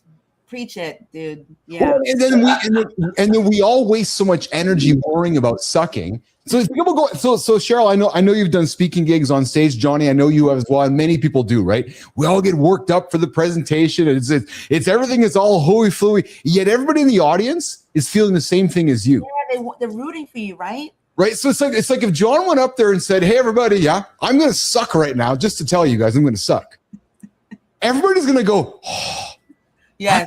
Right. But yet we don't want to do that as a human being. Yes. No, you're under some. But you know what? I wish that I could remember. I wish that all of us could remember. Like when you get on the other side of it. Yeah. And you're like, okay, didn't die. Everything went well. Sure, some things could be better, but that's life. Why don't we remember that the next time we're getting ready to do something for the first time? You're like, you know what I mean? Like, I don't know. It's how we're wired, I guess. Yeah. Good morning, Jerry Ginger. Good to hang out with you this morning. And Dwayne Whitaker is here, Johnny, as well. Hey, Cheryl's beautiful husband's on the show with us. Hey, so the topic we have here is dad bod. But Cheryl, since you're here, let's throw this on the table too. Okay. Mum bod. So mum bod, dad bod. But the idea is not about the aesthetic idea about it. It's not about, trying to have a body like Johnny's with the six pack. I'm ready all the time. It's this idea is that, let's face it, dad bods and mom bods shorten our time with our kids, period. Talk about that, Cheryl. Talk about your peers, the people around you, and how and why it's so difficult for us to wrap our head around the fact that, getting up and getting after it and trying to achieve some health goals will help us spend time with our kids. Yet we don't talk about it that way, Whitaker. Yeah, I mean, because what I'm hearing is that if you don't take care of yourself in every way possible, you are shortening your time. You are 100%, 100%. Right. And so with your kids, your wife, husband, yes, people who love you, you know, your team, whatever it is, you're shortening your life. And I could be, to be honest, completely honest, I have struggled and still struggle with watching what I eat. I mean, much better. I didn't tell you guys this, but I'm down. I am 40 pounds down over the last few years. So good for you. 40 pounds. Well, I love the gauge that if everyone listen, she gauged that over the last couple of years. I heard that, Johnny, too. That's the first thing I heard was normally, it's months, you know, because then you're fucking dealing with this shit. Yes. Because what I heard from that, Cheryl, what I heard from that too, like Johnny said, what I heard was you made a bunch of small accumulative decisions. And that is right. So a little small decision here, a little small decision here. And then a few years go by, Johnny, you're down 40 pounds. Yeah, but I also made some bad decisions too, to be honest, right? You do though. Okay. Yeah. Yeah, I make bad decisions too. Like this morning, I was so like about being on the show that I didn't work out. I promised myself that I was going to work out this morning, but I just didn't have it in me. So Johnny, what would you say? What would you tell her? Johnny, what would you tell her? Yeah, help me, John. Well, I would say, using myself as per example, I catch a sweat every fucking day before I get here. Why? Yeah. Because I'll suck a little less. Oh, yeah. I love that. That's pretty powerful. Suck a little less. Think about that, right? So let's play a game for a second. So all of a sudden you're doing 5 minutes of burpees, just whatever. That's what I did today. Literally, I basically I don't know how many. I did 5 total sets, somewhere between 5 and 10 per. It was my mantra tips: don't overdo it, just get it done. Yeah. Yeah, and I love that because what I'm hearing you say then, John, is like even if I had done like not my whole, upper and lower, if I had just done something. Yeah, 5 minutes. 5 fucking minutes. But I mean, you check the box. Get your just literally like it's crazy. I just was warming up my hips, and my hips were a little tight from playing pickleball yesterday. So I was just warming up my hips with some bodyweight squats, real deep. Got my heart was pumping a little bit, breathed hard a little bit. Just after my warm up, I was like, "Fuck, I feel better." Yeah. Hey, Johnny, I could have probably, if I wanted to, if I really wanted to chance it, I probably could have just stretched out my warm up. Right. Yeah. But it was just, it felt good. I wanted more of it. Your warm up is probably my whole workout. Here's a question for you guys. So, what's harder for men and women, Cheryl? Is it harder for us to face aging or accountability? Oh, wow. Okay. So for women, I'd say it's aging. Is that right? Yeah. But I mean, so much out there, right? Botox. Yeah. Plastic surgery. But yet, I'll throw this. Okay, then I'll play tennis with you. But yet, it's so difficult. I'll throw with you then. Okay. But yet, you couldn't. I love you. But yet, you couldn't find 5 minutes this morning to take care of yourself. I know. Well, the irony of that, right? Like, I know. Right? The priorities are all messed up, right? That's how I look at it. Yeah. No, it's not. You know what got in the way? Perfectionism. Yes. I mean, when someone says they're a perfectionist, I'm going to fucking eat you up because you're still going to be fucking planning something. I'm going to have step 1, 2, and 3 all fucking done. And you know what? All I did was fucking plan the first step. I figured out step 2 after I knew how step 1 went. You're trying to get fucking 10 steps done. You're never out of the fucking gate. Keep being a perfectionist. Let me just keep eating your lunch. You're feeding me. So true. Yeah. I'm in therapy for it, right? So I want to say I'm a recovering perfectionist because my new mantra is done is perfect. Done is perfect. So accountability, Keith, I guess it's who you're being accountable to and what. Yeah. So because but that's good. But you still are hanging yourself. Done symbolizes that you finished, which is still connect your starting is perfect. Start. Oh, all right. Yeah, I agree with Johnny. I don't like the word done because done tells me that. Rarely is shit ever done. Yeah. It's never done. I know for me, I am never. But that's the perfectionist. Like with Terry, my wife, she has this fucking, and I used to have it, so I get it. She starts something. She's got to, I mean, she'll fuck up so much shit to finish something that doesn't fucking matter. And I just kind of let her do her thing. I've had plenty of conversations, but I mean, I look at her and I think, Jesus Christ, if I had the brain that she had, with my ability to just fucking start shit, I believe that she could have probably achieved a whole lot more of what she wanted, but she was always sitting there trying to make things perfect and never got started on plenty of shit that she could have fucking done really, really well. Right. Yeah. Yeah. No, great point. Great point. Petro says, one of the things that helps me is I told myself I was born to do this, and I truly believe it. Well, I love that, Petro, because that's like we talked yesterday, Johnny, with Atomic Habits, right? Carter's reading Atomic Habits, and this idea that, the habits that you are, instead of that, believing what you, I'm paraphrasing, but believing what you are is who you are instead of trying to be something, right? So identity. Yeah. Right. So the habits that you live on a daily basis is who you are instead of who you're trying.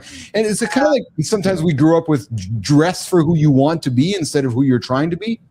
Right. Like if you want to be a leader, that whole thing, it's interesting, brother. I mean, because that whole thing is act as if it comes from that. Yeah. So act as if. Yes. There's two different versions of this. There's all the dumb fucks that say, "Oh, I'm going to go fucking finance a fucking Ferrari so I can act as if." Yeah. No. Act as if means get up at fucking 3:30. Means do all the hard shit when nobody's fucking looking. And yes, you don't have the life that you're pretending to have, because the people that have that life are doing what you're doing. You just don't have it yet. Pretend on the hard shit. That makes sense? It absolutely does, 100%. And when you act as if, like, okay, that fucking gazillionaire, whatever it is you want to be, does all these hard fucking things. Yes, he has a fucking Ferrari. So I'm going to act as if I have his life, and I'm going to start behaving like he does.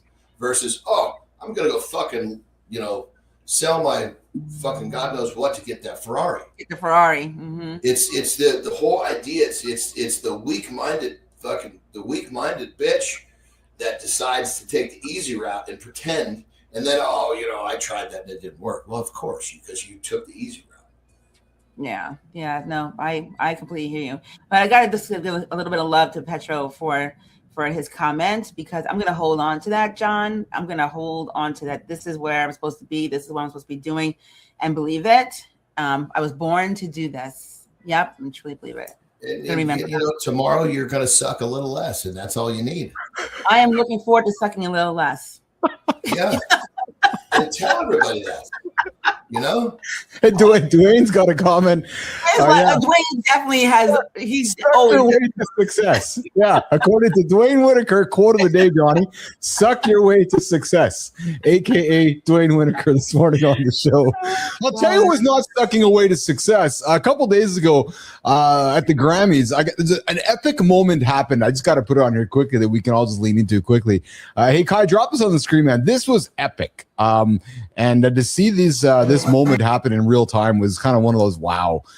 Post Malone, it was the Chili Peppers, it was Duff McKagan, Slash, all paying tribute to Ozzy himself, and it was pretty slick, man. It was, if you guys didn't get a chance to see that, it was a really cool moment. I'd invite you to check it on YouTube, but really neat, because it's just one of those moments where you kind of get shivers, right? Because it's a bunch of music we grew up with, and it was pretty neat. So that dropped a couple days ago. Hey, Johnny, you like to sleep with a fan on, eh? Right in my face. I know you do. Yeah. Well, I got something for you. Did you know sleeping with a fan can not only help you, but it will still dry you out? Kai. Did you know that sleeping with a fan on is fantastic for cooling you down? But at the exact same time, it might actually be drying you out completely?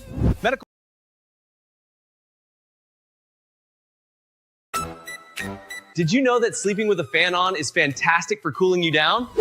But at the exact same time, it might actually be drying you out completely? Medical research shows that constant airflow can rapidly dry out your mucous membranes. And that dryness is exactly what causes that scratchy morning throat irritation. It can often lead to severe nasal congestion or even those nagging daily headaches. This is especially risky if you are already sleeping in a naturally dry environment. This becomes double trouble for anyone out there already dealing with seasonal allergies, because that circulating air kicks up dust and pollen right into your sinuses. This matches Healthline's guidance from 2020. But experts say there's zero evidence linking fans to extreme harm. Some people worry about major damage, but there is zero proof of severe harm. That means myths about fans causing permanent eye damage are totally busted. Here is the bottom line. Experts agree, sleeping with a fan is generally safe for everyone. You don't need to sweat it at all, you just need to manage the airflow better. Mitigate the dryness with a humidifier, or just move the fan further away.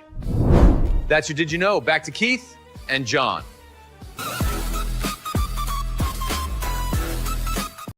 I was listening to some of your hacking couple days, Johnny, so I was thinking, maybe it's the fan on your face, brother. No, dude, it was called swallowing some coffee down the wrong fucking pipe. But I mean, you see, here's the thing. You start using a fan, right? And you wake up and you're fucking hoarse the next day. Oh, the fan. Okay, there's this really, really crazy concept that the body is fucking amazing at. What? Adaptation. Give it some fucking time. It will learn to deal with that and you'll have no issues. I have no issues. But obviously when someone that is not used to it, of course it's going to Yes. I mean, I sleep with the fan right on me. You do too. You do too. I'm in menopause, so I need it, right? But I wake up and my throat is dry, etc. Have you guys seen those tape you can Don't tell me you tape your mouth too, Whitaker. No, that looks scary as hell. I'm afraid I'm gonna die in the middle of the night. No, I'm not doing that. But I'm just saying it probably would help. But I'm a mouth breather, so. Yeah, no, I don't tape my mouth, and I don't put a fan on my face either. No, I don't do any of that. Cheryl, what do you got going on today? Oh, I'm gonna breathe, eat some breakfast, celebrate with my family. Everything that happened today. Yeah, and then get back to work. Yeah, there you go. There you go. Hey, did you watch Dukes of Hazzard's Cheryl growing up? Yeah, I think Yeah, Johnny, you watched Dukes of Hazzard too, did you not? When I got the chance to. Fuck. Yeah. Much of that. Daisy Dukes. The Daisy Dukes. Yeah, remember this banger? Hey, Kai, let's run this one. Remember this banger? See if they got it ready for us. Oh yeah, so there's a. Yeah, there was a clip here which was Waylon Jennings playing us the song that what was that? How did that song go with the Dukes? I can't remember how it was going, but it's just a good old boys. That's exactly what it was. Yeah, John. Yeah, we're running the wrong clip here, Kai. There's a clip there in the X clip there with the song of just the good old boys with Waylon Jennings. That's some pretty good stuff. I think the second was never meaning no harm. Yeah, that's exactly it. I love that. I love it. That's about as deep as I can go, though. Hey, I was singing some Three Dog Night yesterday. Exactly. Hey, Johnny, I think we should realize there's nobody ever sings on the show. We try. Yeah, well, that's exactly it. Yeah. That's exactly. Challenge. Hey, John, before you go.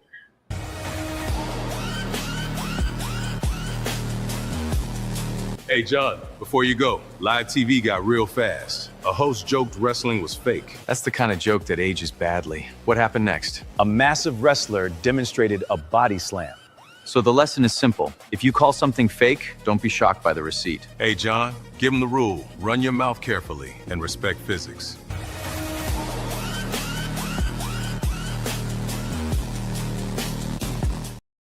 We're all similar age here, so we all grew up in the era, Cheryl, which was is wrestling real or fake? And I remember seeing this clip actually, because this is a funny one, Johnny. So if you can rewind this one, let's just pull. Watch this, John. Just throws him to the ground. My God. No padding. I think that's a padded floor, though. If you look closely, is it padded? Yeah. Well, look, you see the seams? Oh yeah. Oh, you do. Yeah. The difference between a kid putting on slammed on a mat and a fucking cement, because if he was getting on the cement, he would have to be making sure his feet hit first to break the fall of his hips, which didn't happen. Oh, so back it up there for a second. So when you're doing a body slam, you want to get the feet first, Johnny. Well, if you're landing on fucking cement, hell yes. Yeah. If you're in a ring, you want flat on your back because the displacement of shock going through that large area of your back is fine. But he went down on his fucking side. I mean, it looked like his butt cheek was. Anytime one little area hits first, that shit's gonna hurt. Well, and that's on cement. That's fucking limp. That's gonna be limping time. Yeah. There was the longest time, which was there was the constant debate whether wrestling was fake or not fake. And remember that show? Remember? It was. Yeah.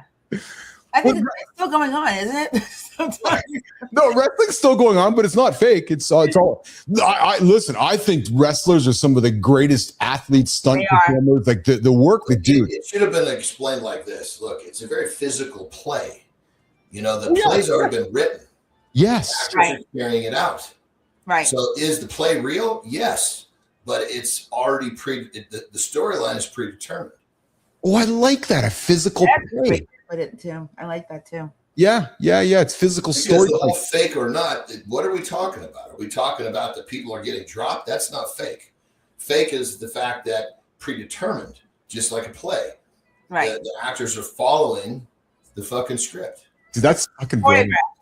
Love how you drop that. Hey, and before we all go here, and before I walk you guys out of the lab, just quickly, I grabbed the coffee with our guest from yesterday's show, John.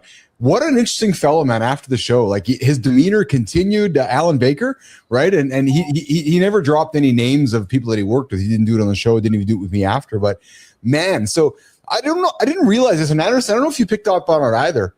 To this day, he still doesn't have a TV or a radio. Really? His master. I didn't catch that. I know that he said, well, what he said was, I don't watch TV, but you hear people say that all the time.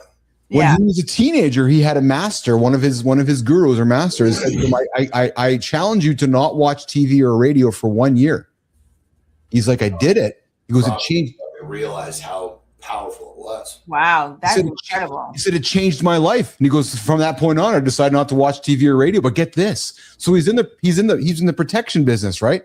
I said to him, I said, there must have been people you were protecting. He goes, oh yeah, I was protecting some dude.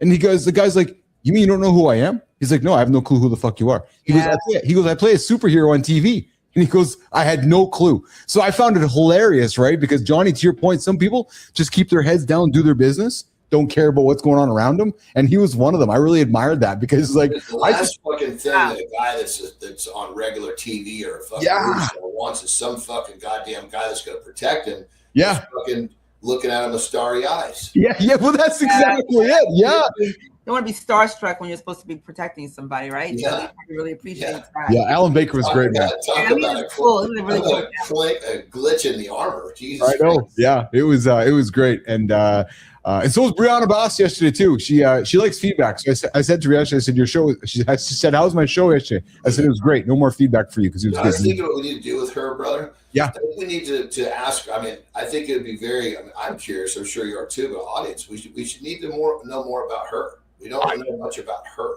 I agree with you. So, Brianna, when you hear this segment, we're coming after you because we got to know her in that first show was just us. But I have found herself a little guarded in a kind way, not in a negative way. But I think it's our job. I'm with you, Johnny, to help remove that guard to help her. So interesting because I don't see it as guarded. I see that she's wearing her authority very strongly. Oh yeah, okay, I like that perspective. Yeah, I don't see it as hard to ask negative. her questions about her and her childhood. Yeah. I'm going to guess that she's got no problem opening up. I agree. Yeah, bad choice of words. I don't mean guarded in a negative way. I just mean guarded. I mean more in a professional guarded authority way, which is I'm going to share this, share that. But you're right. Yeah, it's. But I want to get to know her as well. I'm getting to know her a little bit just through the show and just through texting. She's a brilliant young lady. Very brilliant. Really awesome. Yeah. All right, guys. So I'm going to get you out of here. Whitaker, I'm glad you jumped in with us. Thank you. Thanks for having me. Yeah. Good to see you, Cheryl. Yeah. Good to see you too, John. We're just getting started. See you later, Cheryl. Have a good one. Okay, we'll come talk to you again. All right, see you later. Brother, another one in the books for us, pal. Another one in the books. You're going to play some pickleball today, are you? It was yesterday. Well, it was yesterday. Yeah. What are you doing today? Oh, you get the bidet thing. Oh yeah, I know what you're doing today. You're going to the gym. You're going to go see your new bidet. It's going to get installed. Maybe you'll use it today. Maybe you won't. Yeah, I think my dumping is probably done for the day, but it'll be going to work tomorrow. And then we're going out to dinner with some friends tonight, so it's going to be a fun day. Fun. That's awesome. Yeah. Awesome. All right, pal. A lot of fun. Oh, I got a text from Marty yesterday. He's like, "Hey, I'm sending you some love." I go, "I know. Where the fuck you been, man?" He's like, "I've been so busy with shit." And he's got a High Rocks event coming up at the end of February, I guess, right? So he's been dropping some content on Instagram, and I was laughing at his comment yesterday. He was dropping some stuff over on IG, but yeah, Marty's out there. He'll be back in the near future when he's got some stuff sorted out in the morning. But buddy, we're back in less than 22 hours like we always do it. I love my mornings hanging out with you. You have yourself an awesome day. I got a leadership monologue on coming up on managing stress. You know, sometimes people get freaked out by stress, especially when you're trying to do crazy things. Well, I got some words of advice maybe for the team and for people that are paying attention, how to manage stress when we're trying to build things that people can't see per se. Are you using stress or is stress using you? Exactly. Yeah, exactly. I'm not using any stress. I just let it fuel me forward. So exactly. All right, my brother. Have yourself a good one. As you say, lots of love. Lots of love. See you in 22. See you in 22. Anderson's out of here. See you, pal. Take care. See you, brother. See you tomorrow. All right. Good morning, everybody. Johnny's out of here. You left with the handsome chief, and you left with Good Time, and you left with Petro, and you're left with maybe Dwayne Whitaker's still there. Hey, Dwayne, you still with us? Yeah. Cheryl or Keith? Cheryl or Keith? Keith or Cheryl? Come on, Whitaker. You know where you're going to hang out. Brother. Good morning, everybody. This is Mornings in the Lab with Keith, John, and friends, your live morning show experience. We get up, we get after it. We are live daily, Monday through Friday, right here on YouTube, over there on X, and over there on LinkedIn, the exact same show brought to you on 3 different platforms. Hey, quick shout out to Kai, producer Kai. She has done a fucking bang up job today. Kai, thank you. Great job. I know that you were nervous doing it here today. And with Jimmy, kind of turning his back on us, going to help Cheryl launch her show, I was left with Kai. So Kai, great job. Thank you for that, even though you dropped the ball during the deep dive reset intro. But nobody paid any attention. Nobody noticed except for me. Yeah, true story. But no, we're not gonna get angry about it. I'm kidding. A lot of fun. All good. All right. So listen, we're talking stress. We are talking handling stress. And this monologue coming up, truthfully, was inspired by my teammate, my colleague, Jimmy. We had a conversation a couple days ago just about building things and how we handle stress around our families, how we handle stress collaboratively and together, how we handle stress around our family and our kids, and how we handle stress when we're building something that perhaps people can't see or don't know what we are trying to accomplish. So coming up, Morning Focus, a segment that I have called Paying the Price on Purpose.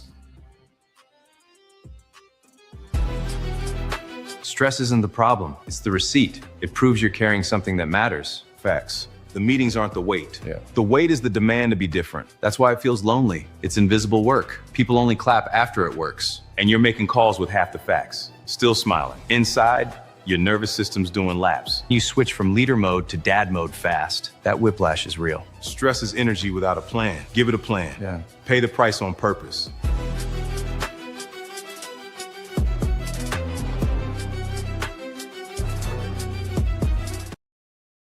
You know when you're watching something and you notice the little tweaks of improvement? I love it.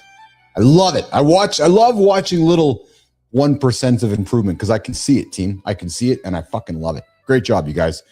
All right, hey guys, listen, stress isn't the problem. As you heard Preston say, no, stress is the receipt. It's proof that you're carrying something that matters. And it's great because as I was crashing last night, I saw the team getting ready for Cheryl's show. And they were all getting after it. Why? Because it mattered. Were they stressed? Probably. I told them not to be. I encouraged them not to be because I knew Cheryl was. But it was proof to me and proof to them that they were carrying something that matters. And maybe some of you today are carrying something that matters and it's stressful. That's kind of the point. But here's the part that nobody tells you when we step into leadership. That stress isn't just work. It's not the meetings. It's not the inbox. It's not the fire drills. It's not the, can you jump on a quick call? No, it's not of that at all, actually. The real stress is the demand to be different, to build different, to think different, to live different, to be the kind of dad that your kids don't fully understand yet because they can't see what perhaps you're building. You see, all they see is the late nights. They see you staring at a wall like you're arguing with a ghost. They see you saying, not tonight, kids. And they don't know that it's not because you don't want to be with them. It's because you're trying to build something that gives them choices later. That is what many can't understand or see. And that is the loneliest kind of stress. Because when I can see the future, but all those that are around me can't, that is stress. And that is because leadership is mostly invisible. People love the outcome. They want to know what the end is. You heard Cheryl earlier. Done. No, it's not done. Never done. People love the highlight reel. Fuck, Facebook has made a whole career on highlights. People love, how did you do it after it works? All anybody is going to want to know. This is what's fascinating to me because I can see it happening already. Petro, all anybody's going to want to know when we're successful with this thing and as we continue to build the success is how did you do it? But nobody's here during the journey. No, nobody's here in the weird middle because you don't see the moments where you're walking around with that smile while your nervous system is doing backflips. This month, the cash call comes in again. Oh my God, you got to pay the bills. It's what you do when you're building a business. They don't see you making decisions with incomplete information. Well, but Keith, how can you make a decision with incomplete information? Well, because I'm a leader and I got to make a decision. Sometimes those decisions are wrong. Sometimes they're right. And they don't see you holding the weight of other people's livelihoods. Yeah, that cash call, somebody's baby formula, somebody's mortgage. They don't see you trying to be calm while your mind is screaming, fuck, man. I know live is the future. I know that I'm betting everything on live. I'm betting everything on this journey. But what if I'm wrong? What if I'm wrong? What if I'm wrong? And then because you're a dad, you go from the CEO mode to bedtime story mode to every other dad mode in about 12 seconds. And that whiplash you feel, I've been there. I know what it's like. It's real. And that pressure, men, the pressure to provide, to evolve, to be more patient, to be unlike perhaps your father was, to be more present than you naturally feel capable of, to break the patterns you didn't even know were patterns until you had your own kids looking up at you like you're the whole world. That, my friends, that nation is leadership. Not the title, not the brand, not even the applause. It's those quiet decisions to become someone new while still showing up for everyone you love. And I'll tell you something that I've learned the hard way. Visionaries, we don't get stressed because we're weak. No, visionaries get stressed because they're early. Because we're living in a future that nobody else can see yet. You want to light into my world? That sums it up. Because you're living in a future that not only nobody can see, but you're building a bridge while you're standing on it. Think about that. Think about March 11, 2024, when there was no bridge here. There was just nothing. A concept, an idea, a morning show. A conversation that would go Monday through Friday at 8 o'clock. And then we added a plank to the bridge. And then we added the next plank to the bridge. And along the way, I'm betting on myself that there is proof. And I'm asking my family to trust my story that I just can't fully explain yet. Because my story, Cheryl, it's not done. It's not finished. So yeah. Jimmy, I'm talking to you. You feel that stress? Good. Fucking right. Good. Because that means you're not sleepwalking. And that means you're not playing small. And that means that you are in the arena. And that means you are on your way to the stage. Because those that aren't handling the stress are going to be stuck up in the stands. But you've got to stop treating stress like it's a character flaw. Because guys, stress, it's just energy without a plan.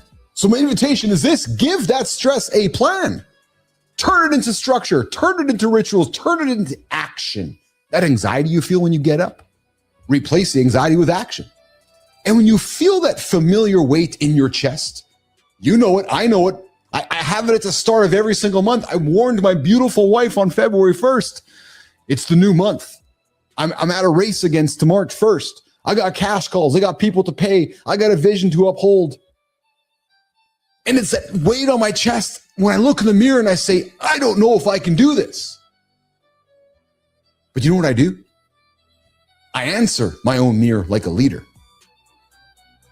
Not with fake confidence, but with commitment. Commitment to my vision, commitment to what I see. Because one day your kids, one day my kids will see it. Not the stress. They'll see the results. They'll see the freedom. They'll see the options. They'll see all the hard work that was put in. The freedom, the options, the example. Good time, the airplane. And those kids will realize that you weren't absent. I wasn't absent. And guys, I struggle with this sometimes because I'm like, fuck, I should be around my kids, but no, I'm building. I'm becoming, and I'm doing the hard, invisible work of a visionary. And that, my friends, is what real leadership costs. So as we slow up and wrap up this monologue, you still want to be different? Good. Good. Be different. But use that intention to pay the price on purpose. Your life can look stable, respectable, and successful, and still feel wrong. Not broken, not failing, just misaligned. Today's Community Corner sits in that uncomfortable space. Decisions made without permission. Fathers who never said the thing you needed. Leaders exposed by how they treat people when patience runs out. Over to you, handsome chief. Let's get into it.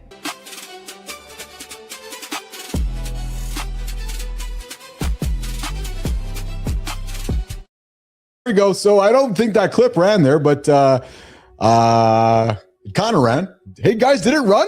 I don't know if it ran or not. It was stuck on my end, but it did run. Okay, good. Awesome. There we go. Maya Reyes, Community Corner coming up. Good. Well, it didn't show on my end, so I'm glad it showed up on your guys' end. That's awesome. It's true. Good time. All aboard the crazy train with Ozzy Osbourne, Keith Billis. Mornings in the lab with Keith John and friends. I love it. I love it. I love it. I love it. Kai, your ass clinched. Well said. You know, I found a clip I'm going to put on the table for tomorrow. I got a clip for tomorrow. Steve Jobs, words of wisdom. And he said something so fucking succinct. And I want you guys to think about something. Do you know any good visionaries, thinkers, that are actually also not good doers?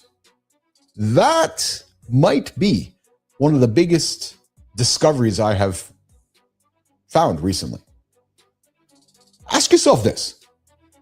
Think about Picasso, Leonardo da Vinci. Did he outsource his thoughts? Did he outsource his painting? No, he mixed his paint, he made his paint. And then he painted. Blank canvas. Created some incredible work. Elon codes. Elon leads. Steve Jobs built LED. Bill Gates built LED. Kobe Bryant did things LED. My point is, I'm starting to realize that the greatest visionaries were also the greatest doers. And I think a lot of people got it fucking mixed up. I've been talking to a lot of quote unquote visionaries lately. You know what's funny, Jimmy? These visionaries can't fucking execute. It's like, wait a minute, you're a visionary. That means you are actually a talk. Yeah, talk. Petro, I find this fascinating because Petro, I know you're listening to me right now. I find this fascinating, actually. Think about some of the world's greatest minds. Henry Ford, Elon Musk, the world's greatest. Put judgment away about them as a personality. I don't really care about who they are as people. But the world's greatest thinkers were also the world's greatest doers. So as I'm going through my world right now, because I'm building, I'm actually doing, I'm in the weeds with the team building. I'm just going to pat myself on the back for a second. I feel like I'm in the right company. I feel like I'm in the right spot. Not that I need the affirmation, but it sure is comforting to know that if you look at some of the world's greatest visionaries, they're also the world's greatest doers. That is so remarkable to me because they didn't outsource the doing. The connecting, the vision is connected to the doing. The doing is connected to the vision. And as I said, I talk to a lot of dudes, a lot of women who have these, they call themselves visionaries, they call themselves experts, but then they can't execute. It's like, oh, yeah, you're an empty visionary who can't get things done. We're going to talk about it with Anderson tomorrow. True story. All right, Community Corner with Maya Reyes and myself, Keith Billis. We're going to start the conversation over on why smart men stay stuck. Really? Is that where we're going today, Neiman? You're taking me there? Yeah? Why smart men stay stuck. Fuck, I know where they start. I don't even got to tell you why. They're busy talking. Busy talk, and also busy hitting the snooze button. But anyways, all kidding aside, in a video by Coden Obscure, a scene from a Werner Herzog documentary is referenced where a lone penguin breaks from the group and walks away on its own. And Coden uses the moment just to show that what happens when someone stops justifying their life and finally commits to a direction. Stop using explanation to delay commitment. Stop negotiating your direction with the crowd and accept that real conviction often will look silent from the outside because the shift isn't emotional or dramatic. As Coden says, it's behavioral. Look at the penguins. That explaining, it ends. That action, it begins. So here's something I want you to think about today, guys, on behalf of Coden Obscure. Too many people stay stuck because they keep talking instead of deciding. Oh, it's just like I talked about the visionary and the doer. Talk. Listen, I know I talk a lot on the show, and when I got a platform to share my vision or to share what I'm passionate about, I talk. But if there's one thing I know that I'm also good at is doing. And I think that is one of the biggest challenges for us is adding the doing to the talking part. And it appears that Coden Obscure agrees as well. All right, let's keep it going, guys. Let's keep it going down to, we're going to head on over to, looks like we're heading on over to Substack. And over on Substack, it looks like we're talking about the quiet damage of emotionally absent fathers. Boom. Some wounds stay open because we keep hoping for a different ending. Well, writer Shahab Joy reflects on growing up with an emotionally distant father. Hey, us Gen Xers, didn't we all? We all love our dads, but isn't that how it was? Petro, Good Time, Sully? Wasn't the idea of having an emotional, connected father weird? It's like, what? Emotionally connected dad in the 80s? What? Emotionally connected dad in the 90s? What? That doesn't really work. And no, and not abusive dads and not cruel dads. No, just unavailable dads. Think about that. The realization is not that the hurt didn't count. It's that waiting for recognition or apology keeps you anchored to that childhood. And I'll be vulnerable. I struggled with this for a long time growing up as a young man. Wanting my dad's approval, wanting my dad's love. You're right, Howard. It just didn't happen. It did not happen.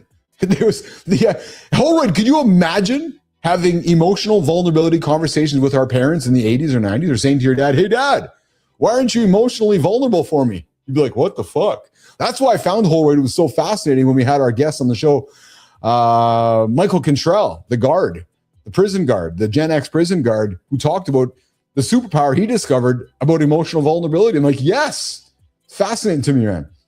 Yeah, and you're right, Good Time. Yeah, just not around. We were seen, not heard. I know, man. If there's one thing I'm really enjoying building this show with you guys is that, we're all part of this demo that we all can relate, right? And the shift happens when you stop looking backward. And I'll tell you guys, the shift happened for me after just putting it out there, thousands of dollars, hundreds of hours of therapy work, right?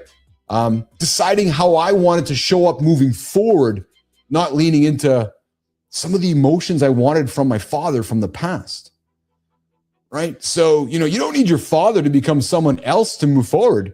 No, that's not what it is. You need to stop outsourcing your growth to a past that isn't changing. And I'll tell you guys, I had to figure that out. Love my dad to pieces. But it took me a long time to put that past and recognize that it wasn't going to change so that I could move forward. Petro says, my dad is the best. He's always been available. Oh, I love that, Petro. That is fucking awesome, man. Hey, Petro, we should have Dad on the show, maybe, eh? We should bring Dad on the show, actually. I'm thinking that, Papa Petrocelli probably would have some pretty fun shit to talk about, actually. I think I'd actually enjoy that. All right, we're going to keep it going here, guys, over on LinkedIn. And apparently, Melissa found something relevant and not sloppy. Yeah, impatient leaders kill learning. Well, C. Conroy describes a boardroom moment where repeated questions quietly expose the culture. Not strategy, not vision, but patience. Oh, I love that. Yeah, go into a boardroom, just ask questions. Just nonstop questions. People start getting irritated, shutting down. But people don't stop asking questions because they don't understand. They stop because they feel embarrassed. Yeah. And strong leaders, like I hope you are trying to be, they absorb that repetition without ego. And those weak leaders protect authority instead of progress. So what C argues is that the culture isn't what you say you value. It's what people feel safe doing after the fifth explanation. And I like this. And I'm a fan of this, and I hope that we as a company can lean into this culture as well. And if there's anything that I pride myself on is being openly transparent, that if my team feels that I'm not giving them the comfort to ask questions, that if they feel like they're shutting down, that they come talk to me, right? Because we don't want people to feel embarrassed by asking the questions, right? I work hard to create a culture where I want you to feel comfortable asking as many questions as you like, unless you're Mildred, who asks questions nonstop. I'm kidding, Mildred. Hey, Maya, how many questions do you ask every time? Let's get out of here, Maya Reyes.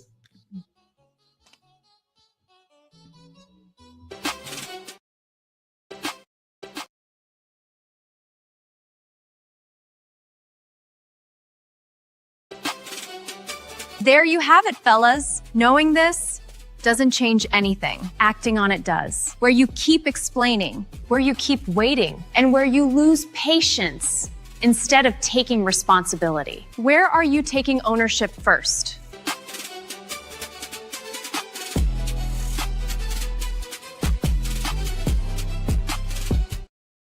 Adam Holroyd says, the only time I've ever seen my dad cry was when my grandfather passed. Holroyd, I think we might have the same dad. Yeah, although my dad now is more emotional than ever. Love you, Dad. But yeah, I can relate to that. Hey, Jimmy, we should have a little contest inside the house, and we should all put $1 on the table for every question Mildred asks. Yeah, see who can retire first on the money we make from Mildred's questions. I love it. Hey guys, wrap it up yet another show. Yes, thanks for hanging out with us today. Hey guys. Hey, was Anthony Porquez intimidated? Maybe just a little bit. I don't know. Just wondering. Hey, do people come on the show and sometimes feel intimidated? I feel like they do sometimes. I don't know why. You got some little dude here in the cold country of Canada with some big dude there in California trying to do some fun shit. And I don't know, maybe a little intimidating. But I'll tell you, Porquez made it very clear. Burnout doesn't come from bad calendars. It comes from men running systems that drain their energy while telling themselves discipline will eventually fix it. We had a great discussion. Cheryl Whitaker joined us after her show today about dad bods, mom bods as well. We talked about abdominal fat, heart risk, and making decisions that we hope will help us raise our kids.